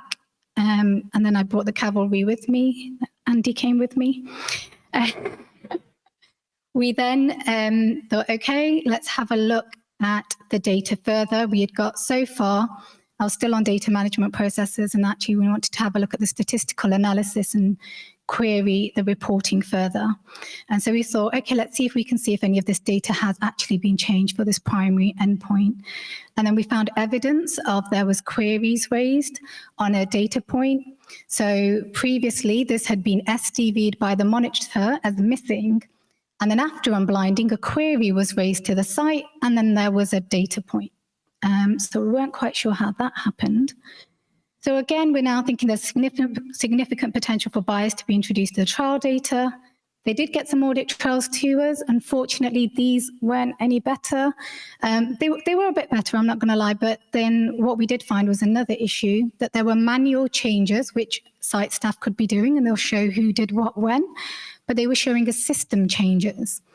And it later turned out that this was a bug within the EDC vendor system. So the CRO had subcontracted that part out, and the CRO or the sponsor had not been notified of this bug either. Okay, so I'm sure you're wondering, how on earth did this happen? So it all came down to one simple eCRF design error. So one of the primary endpoint questions could have multiple answers to the question. So you could have more than one symptom that you were experiencing in relation to that question. Unfortunately, the eCRF was designed to only allow you to put one symptom in.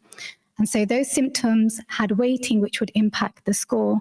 And that hadn't been identified through any QC checks or any validation of the eCRF, or through monitoring, which was 100% source data verified, by the way. There was no blinded analysis performed of the data to get the tables ready in a blinded form to see, oh, does the data look okay if we compare this with the run-in study? And then we also know that the run-in study, the trial end of study data was being entered as screening data in this trial by CRO staff, and that had not been risk assessed at all, with having mitigations and control processes in place. And there was no risk assessment at all of the trial, the design, the technology, you name it. So we needed some action. So they've got two critical findings at this point. We issued them to the CRO who we were inspecting, but we also wrote to the sponsor, and we wanted a response from them as well. We let other regulatory agencies that we were working with closely about the findings as well, because we knew that they were also planning to submit to them. Hello, friends? And we also then thought, hang on a minute, this is a pivotal trial and the participants don't have any other option. So what can we do? We went and spoke to our assessors in the licensing division to say, when this comes through for your assessment, what information do you need? Can this be saved? What corrective and preventative actions would you need to see? So our licensing assessor said, well, we would need an impact assessment. We need to clearly see all the data changes from before they unblinded the data to the analysis, see what had changed, explain it, and do a sensitivity analysis. And that had to be submitted with a marketing authorization application. It had to be transparently described in the clinical study report, and also in the covering letter for the marketing authorization application. So some points I wanted to highlight was that the CRO had SOPs and procedures that would prevent this, but they didn't follow it. They came under pressure because they made a mistake, and mistakes do happen, we know that. But then the sponsor was asking for all these remedies, and they just didn't follow their procedures after that. There were a lack of quality control checks to ensure the integrity of the trial data, and there was no risk assessment performed at the start, during, or when the issue was identified to see if any potential bias could be minimized. And there was no impact assessment of when they did realize it either. Okay, so to summarize, hopefully this shows the importance of mapping out your critical data flow and looking at your validation and quality control steps along the way so that you can ensure the reliability of your data. Now, the CRO staff were entering data into the eCRF, which is the investigator's eCRF. And that is a delegated and authorized activity by the investigator. And as you can imagine, that had not been requested or authorized by any of the investigators on the trial. So again, going back to audit trails, one of the questions we get a lot is, oh, what do you expect us to look at for the audit trails? Hopefully I've given you an example of why I requested the audit trail. I had a question I wanted answering. So when you're looking at audit trails, or in your organizations you are, what questions do you want answering, and how is that audit trail going to help you do that? We're not expecting you to read an audit trail line by line, because that would be boring and it would take forever. So also, you can identify your critical to quality factors and data points in your risk assessment. What you need to do is also consider the technology, your processes, and your access rights with that. And if something goes wrong, like we said, we're human, things do go wrong. Take a minute, breathe, risk assess it, undertake an impact assessment, and if required, report it either as a protocol deviation, serious breach if it meets the reporting criteria, and it should be transparently described in the clinical study report. So I want to close this with an important thought for all of you. Now, whilst it may seem that I'm getting into the nitty-gritty of detail and process and data flows and all of that, I think it's important to ensure that these findings can have a true impact. Now, remember, there were parents who were pinning their hopes on this drug to potentially save or prolong their child's life, and they had no other options. And the participants of these trials are the heroes, really, of undertaking these trials, undergoing the assessments and the invasive procedures to really answer a very important question of, does the drug work and is it safe? And can the risk-benefit profile be established for the licensing regulators to authorize that product so it could go to other patients in future? And by not having these processes in place, you can result in patient harm or your data not being accepted for marketing authorization application that could impact patients in future. So when you're designing your processes, and sometimes we can get really busy in our day-to-day lives of process and trials and meetings and emails, it's really important to really think about the real impact on patients and those parents who are waiting for this product as it may potentially save their child's life. So that's the end of my presentation. Thank you, and I'll hand over to Debbie.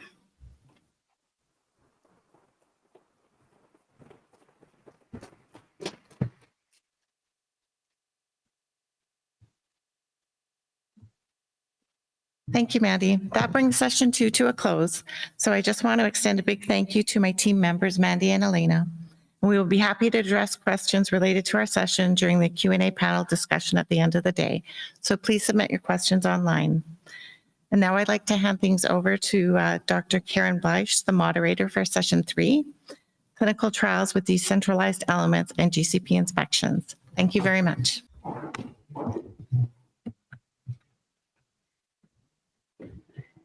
Thank you.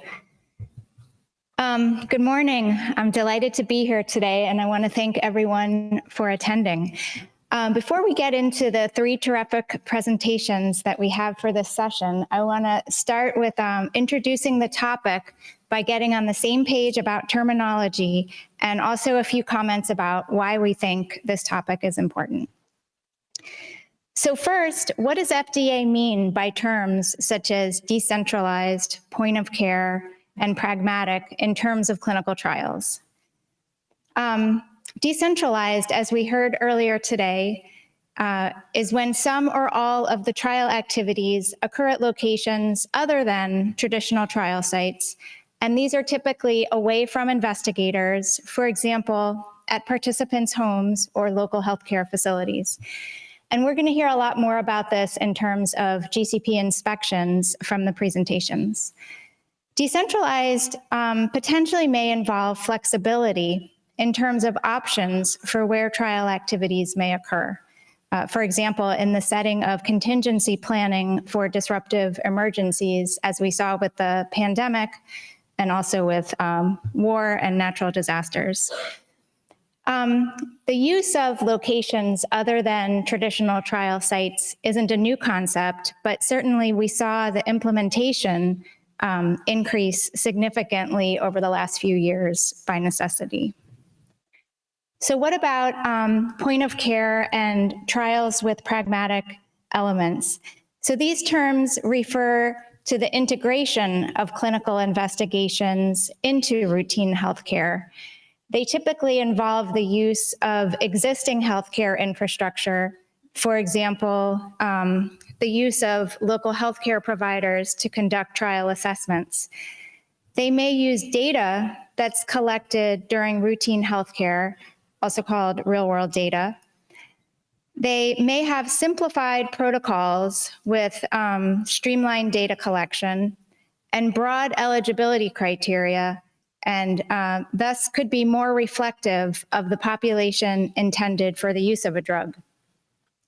Point of care and pragmatic are also not new concepts, but they have been increasingly facilitated by technological advances, such as electronic medical records, digital health technologies, and the interoperability of these data systems. And this enables the integration of clinical studies into routine healthcare. So I just want to make 2 quick points about decentralized and point of care. The first is that we don't need to think of it as an all or nothing approach. Instead of thinking of them as distinct trial designs, it may be more helpful to think of them in terms of collective design elements or a set of tools that can be incorporated into trials as appropriate in order to make the trials more efficient and more inclusive. And the second point is that there is overlap between decentralized and point of care or pragmatic elements. And so, for example, the use of local healthcare providers to do study assessments would be considered decentralized because it's occurring away from the traditional trial site, and also point of care or pragmatic in that it involves the use of existing healthcare infrastructure. So lastly, why do we think that the incorporation of these innovative design elements can be important? The goal overall of modernization efforts in the clinical trial ecosystem is to accelerate the development of safe and effective new drugs so that they can be available for patients. And this involves the generation of reliable and generalizable study results in the most efficient fashion while ensuring participants' protections. The use of innovative design elements may increase efficiency in terms of trial costs and timeframes, may increase generalizability in terms of being able to enroll more diverse populations, and may increase resiliency in terms of the ability to continue trials during unexpected disruptions.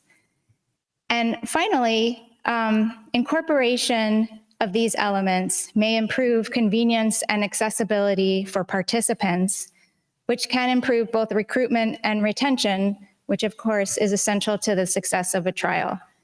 We've heard from patients and from patient groups that the flexibilities, particularly in terms of location, that were implemented during the pandemic were highly valued.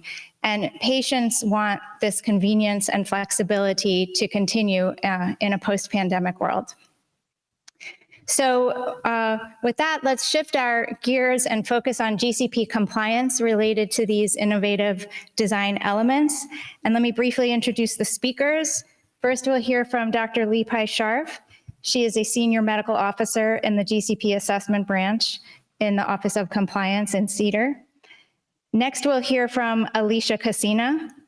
Alicia is a senior regulatory advisor for Health Canada, where she has served for nearly 30 years. And finally, we'll hear from Haley Dixie, a lead senior GCP inspector for MHRA. And so with that, I'll turn it over to you. Thank you.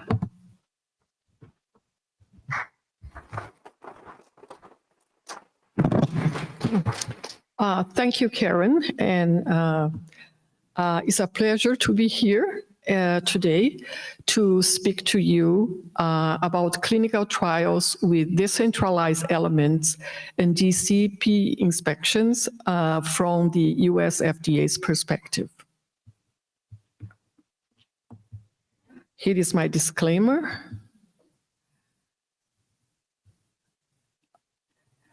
Here is an overview of my presentation. I will give a brief overview of clinical trials with decentralized elements and review the US regulatory and GCP inspections on trials with decentralized elements.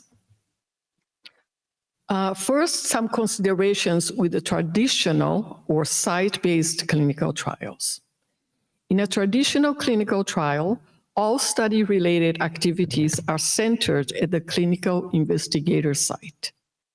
Challenges associated with the site-based trials include that the locations of trial sites may be geographically limited and can require significant patient travel, which can restrict participation in the patients who live far away.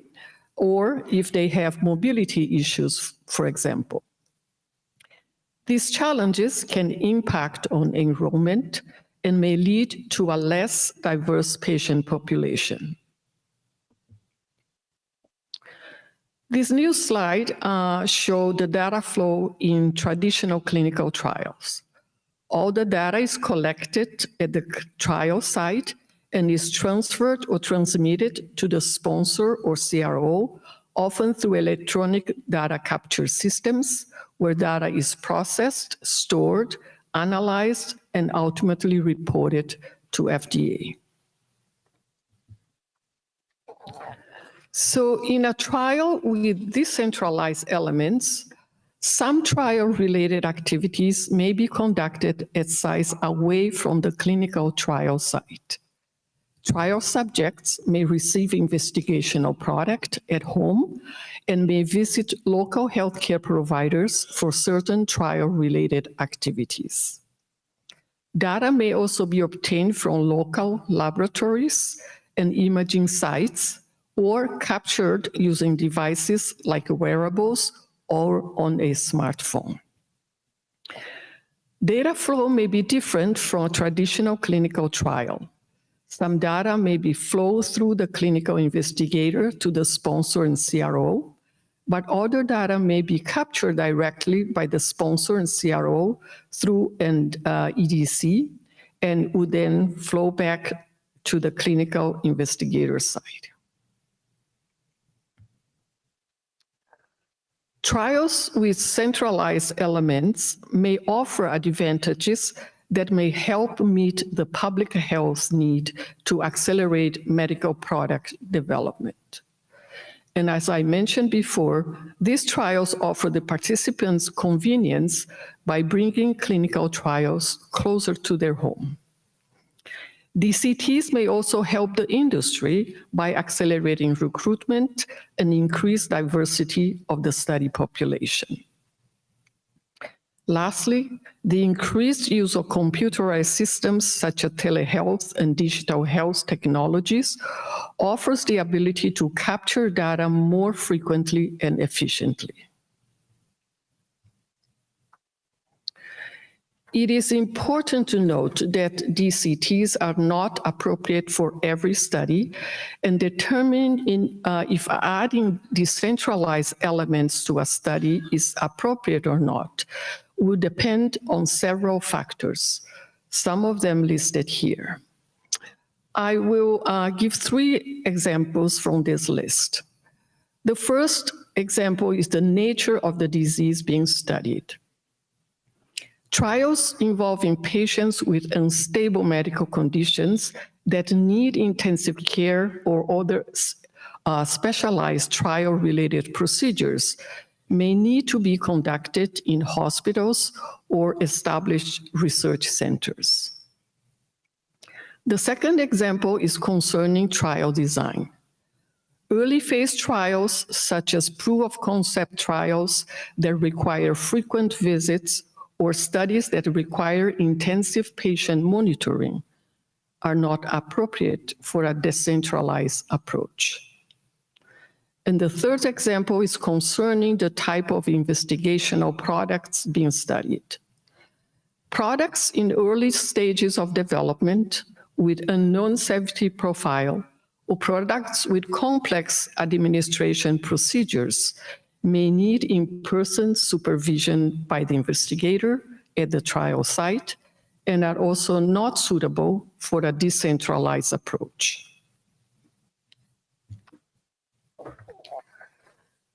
So,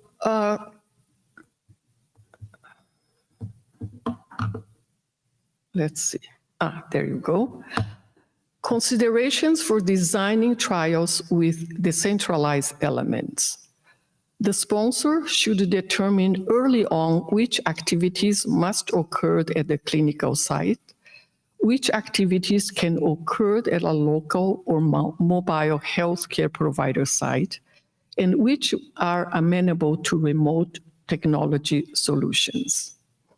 And because of the complexity of the data flow, it is very important for the sponsor to implement additional trial safeguards, processes, training, and procedures to ensure participants' safety and adequate trial oversight. The sponsor should designate early where and how local source documents and electronic information will be stored. The ethic principles and the standards for the evaluation of clinical trials by IRBs and IECs for trials with standard design also applied to trials with decentralized elements. And particular attention should be given to privacy and confidentiality of the participants and security of data.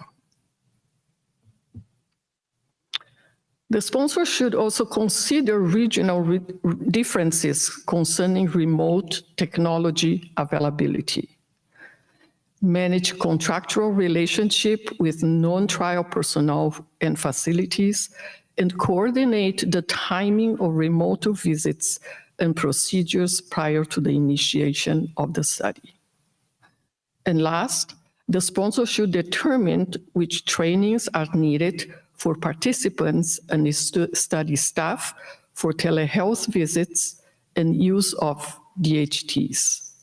So there are a lot of moving parts, but regardless of the clinical trial type, sponsors are encouraged to contact the FDA's review division early in the planning stages of the trial to discuss feasibility of the data to support a regulatory action.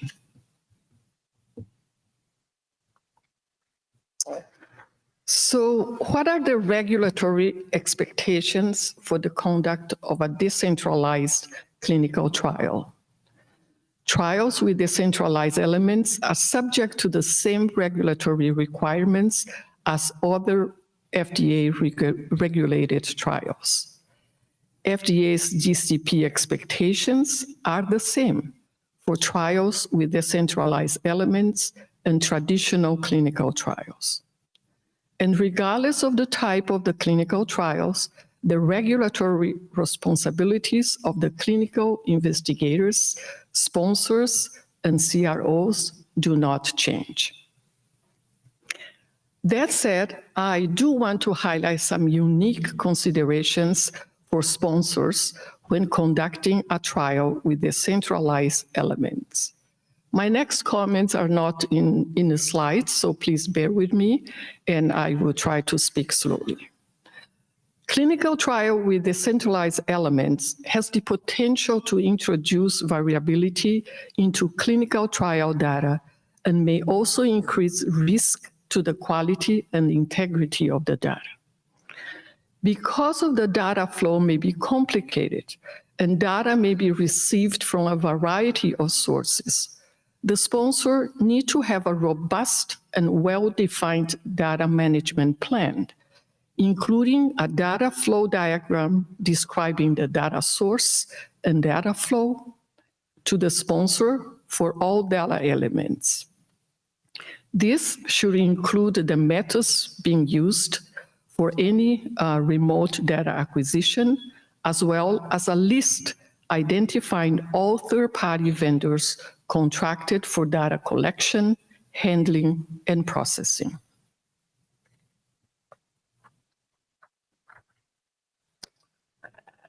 DCTs would typically rely on a variety of computerized systems, and sponsors and CROs should ensure that DHTs are available and suitable for use by all relevant participant populations. The use of DHTs should comply with laws governing telehealth in different states and countries. Given the increased use of computerized systems and the increased complexity of the data flow, I repeat here that it's important that sponsors ensure adequate and close oversight of trials with decentralized elements. As with any trial, sponsors may use a variety of approaches to monitor trials with decentralized elements. and the monitoring plan should be based on the sponsor's risk assessment of the trial processes, procedures, and the data itself. FDA encourages the use of central monitoring to detect early signs of discrepancies, deviations, missing data, etc. A trial monitoring plan should describe how monitoring will be implemented to assess protocol compliance and data quality and integrity. The monitoring plan should specify the frequency with which each trial record and source documents will be achieved, and note any unique aspects related to the trials with decentralized elements procedures. So moving on to the clinical investigators' responsibilities. Investigators in clinical trials with decentralized elements have the same responsibilities as traditional trials. That is, to conduct and provide oversight, select qualified staff, follow informed consent procedures, obtain IRB approval, ensure IP accountability, adhere to study protocol and record keeping, communicate with monitors and sponsors, and report all adverse events. Clinical investigator oversight of trial personnel may be more complicated in DCT due to the increased use of remote trial personnel, as well as local healthcare providers to complete study-related risks. When permitted by sponsor, investigators may delegate others to conduct study-related procedures. These procedures may take place at participants' homes or at facilities authorized by the investigator. Investigators should ensure that the delegated staff are qualified by education, training, and experience, and that data obtained and completed, that procedures are conducted according to the protocol. Next, concerning FDA DCP inspections. For trials with decentralized elements, the sponsor should provide the location where the trials with decentralized elements related records and source documents are located. The sponsor should indicate where the investigator and other trial personnel can be interviewed for US FDA's inspection, and should ensure that all information required under applicable regulations are maintained for the trial audit and be accessible by FDA inspectors. Some more specifics to DCP inspections of trials with decentralized elements. The purpose and process for conducting inspections of DCTs is the same as for traditional trials. As with any marketing application submitted to FDA, we may inspect the sponsor, the CRO, and clinical investigator DCT sites as part of a marketing application review. Investigating inspections are conducted at the DCT site where trial records and source documents are located.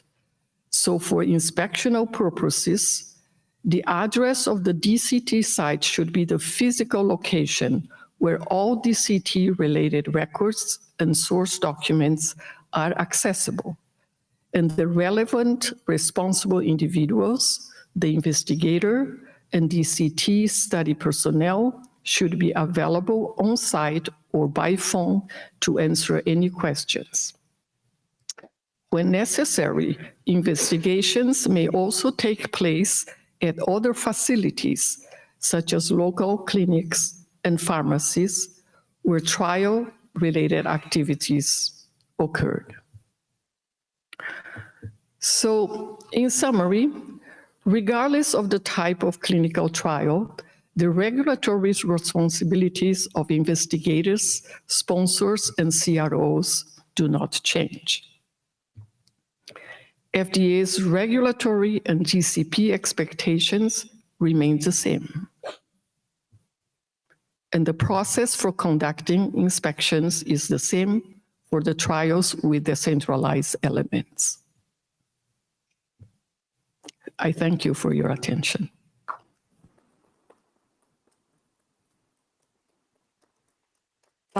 Our next two speakers are not here, and they will give their presentation via video conference.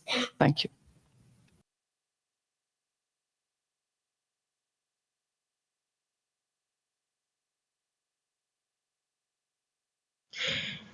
Hello everybody, and thanks for the introduction.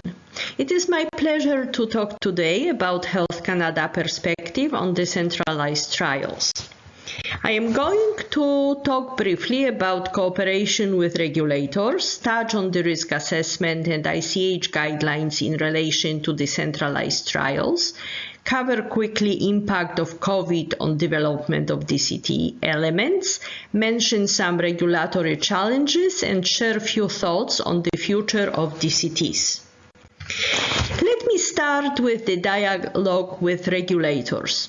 For early planning and designing of the trial, the sponsor should discuss the approach to be used with the agencies. And we all have a system in place to discuss issues with stakeholders at this stage. MHRA has innovative licensing and access pathway, innovation scientific advice meetings, FDA pre-investigational new drug application meeting, and Health Canada pre-application meeting with the review directorates, and GCP requirements can be always discussed with the compliance and enforcement unit.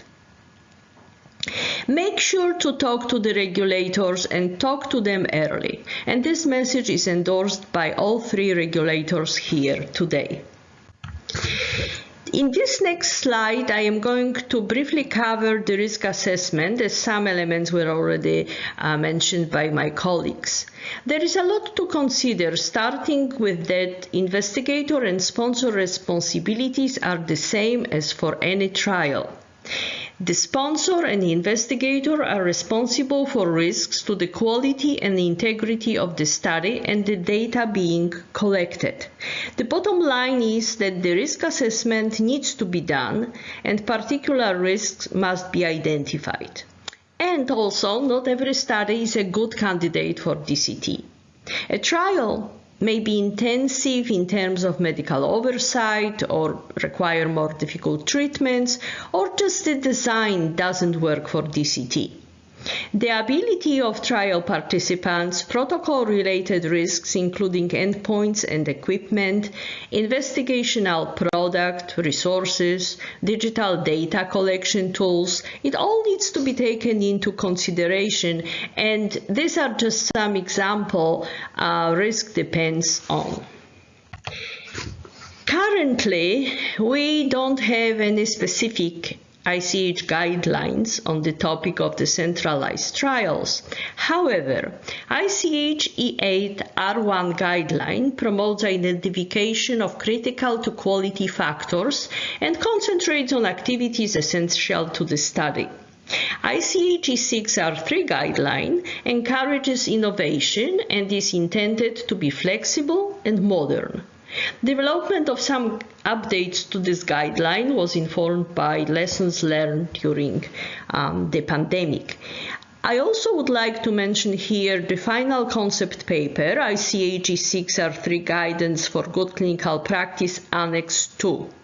Annex 2, additional considerations for interventional clinical trials, will include decentralized and innovative elements, so let's watch for development of this document. Moving promptly to the impact of the COVID pandemic for DCTs.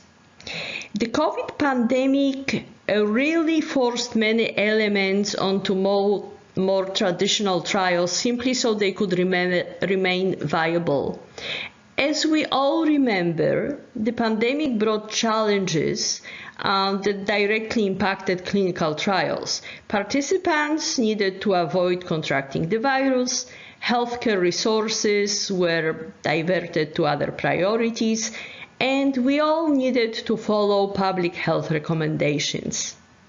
During this time, Health Canada issued notice to clinical trial sponsors titled Management of Clinical Trials During the COVID-19 Pandemic. This notice addressed implementation of flexibilities such as remote visits or direct shipping that were really already available, but they were used much less commonly. Impacts were different in different countries, but most having consideration for what would be needed in the future.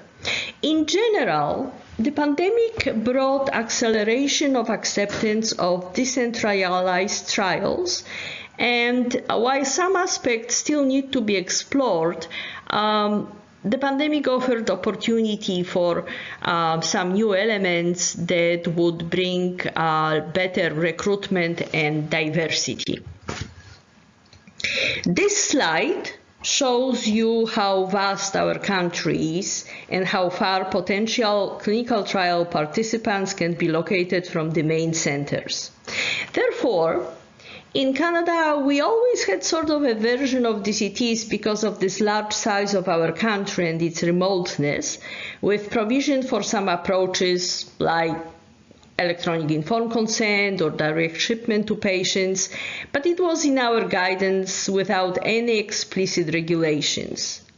Modernization of Canadian regulations will bring clarity to this area, so stakeholders will have a good understanding of the regulatory requirement rather than case-by-case answers. And now, why don't we talk about the commonly asked question, which is what is an investigator site and who is responsible for the medical oversight and other GCP investigator responsibilities? In Canada, the sponsor has responsibility for the overall conduct of the clinical trial, and the qualified investigator, QI, is responsible for the site and medical decisions. That being said, if a single QI is responsible for different locations, it is important to note that the logistics, for example, the investigator's time and ability to oversee the sites and geography, must support the arrangements.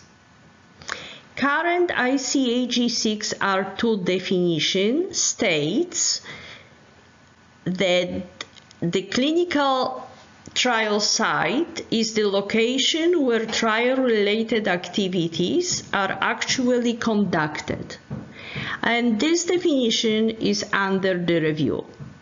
The proposed definition in ICAG 6R3 states that the investigator site is the location at or from where trial-related activities are conducted under the investigator/institution supervision. What constitutes a clinical trial site is not currently defined in Canadian regulations. Current regulations and provisions are included on this slide for your information, but moving into the future, under Clinical Trial Modernization Initiative, it was proposed to provide clarification on the definition on clinical trial site to accommodate DCT elements.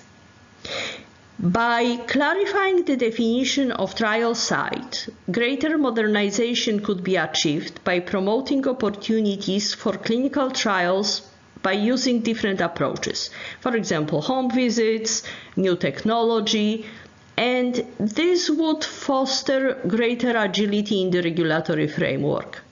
These different approaches, again, may encourage greater accessibility for Canadians to participate in clinical trials, participants who may not have otherwise considered a CT as a possibility, for example, due to a geographical barrier. Let's talk now about some future challenges in respect to DCTs. Challenges that would be requiring guidance to clarify, starting with activities to be considered safe for DCTs with examples of locations, for example, home care, and how they should be documented in the protocol and in all our Health Canada forms. The Research Ethics Board, REB, approval would need also to be clarified, as in Canada every site has to be approved by REB. So how is it going to be done for different locations for decentralized studies? The potential risks and resources to inspect DCTs and challenges for sponsors would also need to be clarified. As already mentioned, the sponsor in Canada is responsible for overall conduct of a trial, including oversight of all activities at the main site and off-site locations, records, data handling, training of all staff involved in the study. The investigator is responsible for the site, and the investigator needs to oversee all activities related to a study and also enrollment, consenting, and use of new technology. So all of this would require further clarification in a guidance. Speaking of remote informed consent, in addition to letter to stakeholders during COVID pandemic, Health Canada also issued clinical trials for medical devices and drugs relating to COVID-19 regulations, where the remote informed consent was covered in more details. As written consent is not always possible, a remote informed consent could be used as written or verbal remote informed consent. For electronic consent, the remote written informed consent documentation of process would be required, and when feasible, written confirmation of informed consent from participant is needed. For non-written informed consent, verbal, which would be obtained through readings of the content of the informed consent form to the participant, it would need to receive the individual informed consent before the witness, attestation by the witness, and documentation of the process would be required as well. And again, when feasible, written confirmation of informed consent from participant would be needed. Finally, a look at the future. Upcoming modernization of clinical trial regulations will bring clarity to this area, bringing a risk-based approach and more flexible framework. So the future of DCTs should be bright. The use of decentralized and hybrid trials has been accelerated by the pandemic and will remain an option going forward. Of course, some challenges remain. There are potential implications in a number of areas, including provincial, territorial jurisdictions. For example, qualified investigators, physicians, are licensed in Canada by provinces. Privacy of data could be a problem. Existing clinical trial processes, for example, notification or REB approval, we already talked about, roles and responsibilities of the sponsor and investigator, compliance and enforcement. So more guidance is needed from Health Canada, other regulatory agencies, and ICH. But for sure, updates of ICH E6R2 will provide additional flexibility, and as I said, the future of DCTs should be bright. And this would include my presentation. Thank you very much for your attention, and if there are any questions, they may be answered by my Health Canada colleagues at the questions and answers session, or you may send questions to the email address included on this slide. So thank you again and have a wonderful day. Hi everyone, I'm Hayley Dixie, a lead senior GCP inspector at the MHRA. I'm going to be carrying on the theme of talking about trials that have been involving decentralized and innovative features and talking through some inspection case studies that we have had over the last couple of years. So for the next 10 to 15 minutes, I'm going to cover a brief recap following on from Lee and Alicia, and then I'm going to use the majority of my time to talk through what I know best, which is inspection. So we are going to look at some inspection case studies from the last couple of years, which have involved trials using decentralized and/or innovative features. We'll also take a look and consider what might be the common themes and issues emerging, and then summarise these learnings towards the end. So back at our last joint symposium in March 2022, which I hope many of you listened into, Dr. Kirsty Weidenbach, an expert medical assessor at the MHRA at the time, provided a comprehensive presentation on what a decentralised trial is. She covered key considerations on suitability for decentralisation through to example decentralised trials and their design. Lee and Alicia have just covered current guidance from the FDA in Health Canada on decentralised trials and the use of innovative features. So now I wanted to talk through what we have seen on MHRA inspections. With the first thing I guess I wanted to say is really that we haven't suddenly seen on inspection a sudden boom in fully decentralised trials, even with the pandemic. Decentralised features are obviously being seen more and more often, but fully decentralised and innovative ways of working have been seen so far and more commonly on inspection of non-commercial organisations in the UK. So just to recap, when I'm talking about decentralised trials and trials using innovative features, I'm talking about trials where some or all of the trial activities occur at locations other than a traditional clinical site. They may involve the use of digital health technology tools and other electronic systems such as ePros and IRTs to perform some or all study-related procedures at locations that are remote from the study site and remote, therefore, from the PI. There may also be use of innovative features, so clinical trials using existing systems that are in place for standard clinical care and integrating them in a more streamlined way for data collection for a trial, and therefore reducing the burden of the clinical trial on all parties involved.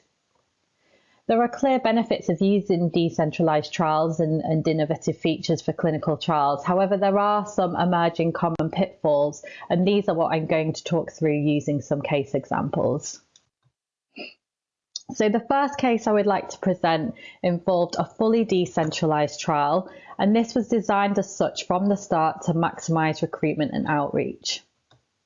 Consent was being performed remotely. It was being performed over the phone or on video calls between a central group or the local GP PI site and the volunteers. A database had been set up by the sponsor and the consent was being documented in this clinical trial database only. So the consenter would provide the information over the phone, which may have been the GP site or a central hub, and then the volunteer would provide verbal consent, and this was then ticked and confirmed in the database by the consenter. So those that were taking the consent then confirmed that in the database. And this was based off of verbal consent from the participant.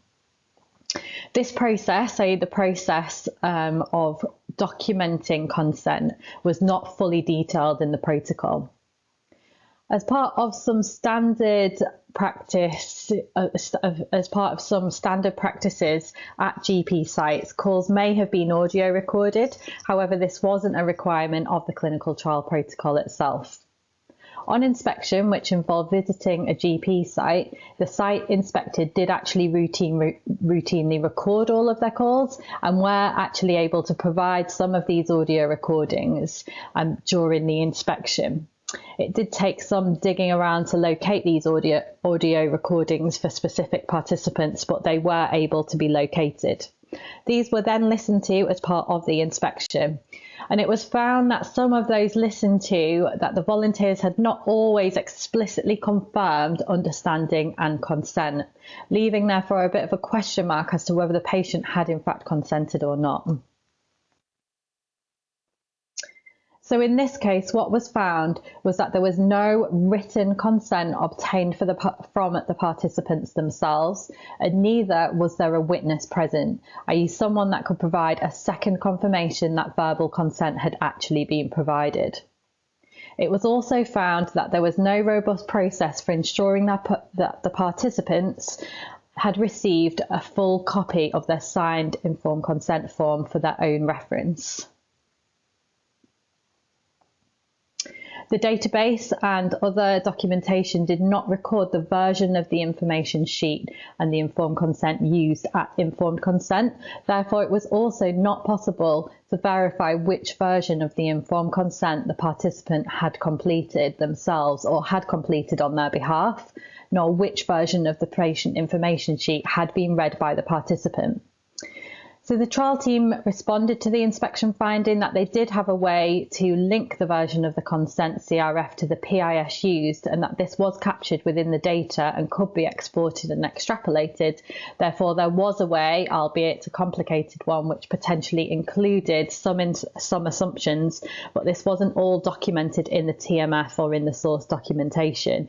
And going forward, the trial team were able to add the informed consent form version and date to the PIS and the ICF documentation being used at the time of consent to create a much clearer audit trail. It was also found on this same inspection and with this same case that there was no ID check or process in place to authenticate participants. So how did the person taking consent, those that are on the phone taking the consent, know who they were talking to and that they were the same person that the IMP was shipped to and the same person that was present at subsequent visits? Essentially, do you even know you are talking to a real person, a participant, given the technology that's emerging? We would expect that ID check and process to authenticate participants was in place. There's also the need to consider, is the same person trying to enroll numerous times, particularly if the trial is trialing an IMP, which might have potential resale value, for example, with COVID treatments at the time, and therefore there could be a significant risk for IMPs such as cannabinoids or psychedelics, etc., to be going out to non-trial participants if this process isn't robust. The trial team in this case were able to mandate NHS numbers and have in place cross-checks for duplicates as a response for this finding. Issues with the process for obtaining consent by a legal representative on behalf of a participant lacking capacity was also seen. So consent using remote methods for this decentralized trial were already complex and therefore at risk of compliance difficulties. Therefore, adding the extra complexity of situations where legal representatives are required for consent, then as you could expect, issues were found, such as missing details in the database and hand-typed consent documents with no further documentation to validate the completion had been done by the legal representative. So moving on to the second inspection case that I would like to present. So this trial involved innovative features. So, for example, they were using existing healthcare systems. In this particular case, they were using registry data for clinical outcomes, the clinical outcomes for primary and secondary endpoints, with clinical outcomes being death as one of those main ones. So this registry data was used alongside ECRF data. So it was captured from registry data as well as ECRF data, essentially having two data sets. The ECRF data was being compared with the registry data, and it was found that the analysis variables were created from either registry data or ECRF data. There was evidence that the data was being extracted from the ECRF, but was effectively being replaced by the linkage data algorithm as set out in an SOP. The ECRF reported data was therefore not always being used as the outcome data for analysis. So whilst the ECRF data remained the same, there was different data from another source being used potentially instead, i.e. from the registry data. We also found that there was no PI approval of any changes to the reported ECRF data being different in the analysis datasets as a result. So the trial team stated that the rules to change the data were all predetermined and blinded to treatment allocation, and the ECRF was not changed, therefore approval was not required from the investigator. So in this particular case, as I've just explained, so what we saw was that there was two sets of data sets being essentially put together and used for the analysis. What could have happened, and in theory the registry data could have been used as a way to centrally monitor data in the ECRF, and that would have been potentially a way to increase the accuracy of the ECRF without on-site or burdensome monitoring, having to go in and validate every source. And as on inspection, it was seen that the registry data was for what we actually saw in inspection was that the registry data was often more accurate than the primary endpoint data in the ECRF. But a central reconciliation could have been done and then queried back to the site as a way of monitoring that data and then ensuring final agreed data points were then used for the outcome analysis. Or potentially it could have all been declared in the protocol that data was being collected from registries and stating which data points and which registries were going to be used. And then you could have potentially not needed to collect all of that data and duplicate data in the ECRF, and as I say, to reduce that duplication. So we also found that there was no documented detailed assessment of the quality assurance of the registry data by the trial management team prior to the use of the data provided. It could not be confirmed whether the registry data in all cases would be reliable. Each registry is different, with the data being collected being subject to different quality assurance processes than others. Therefore, to determine the appropriateness of their use, these processes really need to be assessed, and this should all be documented within the TMF. So moving then to my final case, so case 3. So this trial involved decentralized elements such as central recruitment and screening, with blood pressure monitors being shipped directly to patients to be used at home. Data was then completed and submitted by patients using an application. And what we found in this particular case, which has become quite common, is that the trial risk assessment did not identify and therefore mitigate key areas of risk. For example, due to the nature of it having decentralized features, including shipment of IMP to patient homes, then there was a risk of capturing patient identifiable information and data in the sponsor database. And this was not captured in the trial risk assessment, and non-compliance was therefore further found in this area. So this is a common finding we have had recently, that the trial risk assessment was not updated throughout the trial in relation to substantial amendments and upon identifying significant issues and deviations, therefore missed opportunity to ensure equality by design and identifying the areas of potential compliance issues and mitigating them up front. And this really takes me into really the common themes of issues that we're seeing. So starting with from the sponsor perspective, we're seeing commonly that risk assessment and reassessment is often inadequate. So the new draft ICH-DCP R3 principles propose evaluating risks to quality factors that could impact on patient safety, rights and well-being, and that the reliability of the trial results, and that sponsors should implement mitigation strategies to support the conduct of the trial efficiently, proportionately, and avoiding unnecessary complexities. We're also seeing commonly participant confidentiality breaches with identifiable data being collected in sponsor systems. So as the sponsor are the ones in some of these cases providing the databases to be used to enable decentralized approaches to be taken, we're finding more commonly now that participant confidentiality breaches are happening. And we've also been seeing documentation and verification of activities becoming, again, more and more difficult. So you need to consider, how can you as auditors or us as inspectors see that oversight has been maintained and that processes were followed? But here, common again is the risk assessment process.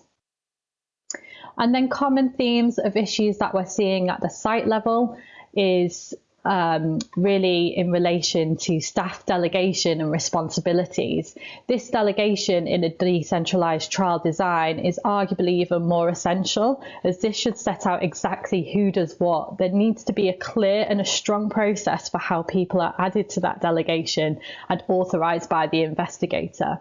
For example, if the trial is using home care nurses via a provider rather than existing staff that are already routinely working with the investigator, then the investigator really does need to ensure they have that oversight of those staff, how they're trained and the qualifications being provided to the investigator to then enable that delegation of the task to them.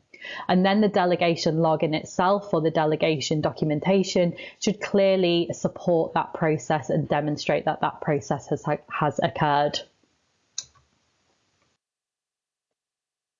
So to summarise, as Lee has already highlighted in her presentation, the fundamental rules of GCP can and do still apply, whatever the innovative design being used.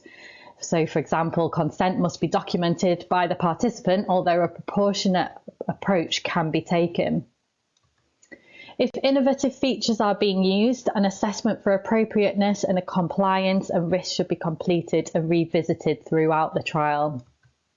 A risk assessment is really key. It's not a one-off for the trial. It is a living document that needs to be revisited. So to avoid issues, remember to apply a quality by design approach, identify your compliance risks and mitigate them wherever possible up front. If amendments and deviations do happen, then adapt to them and update your risk assessment. Thanks everyone, and that's the end of my presentation. Thanks all for listening.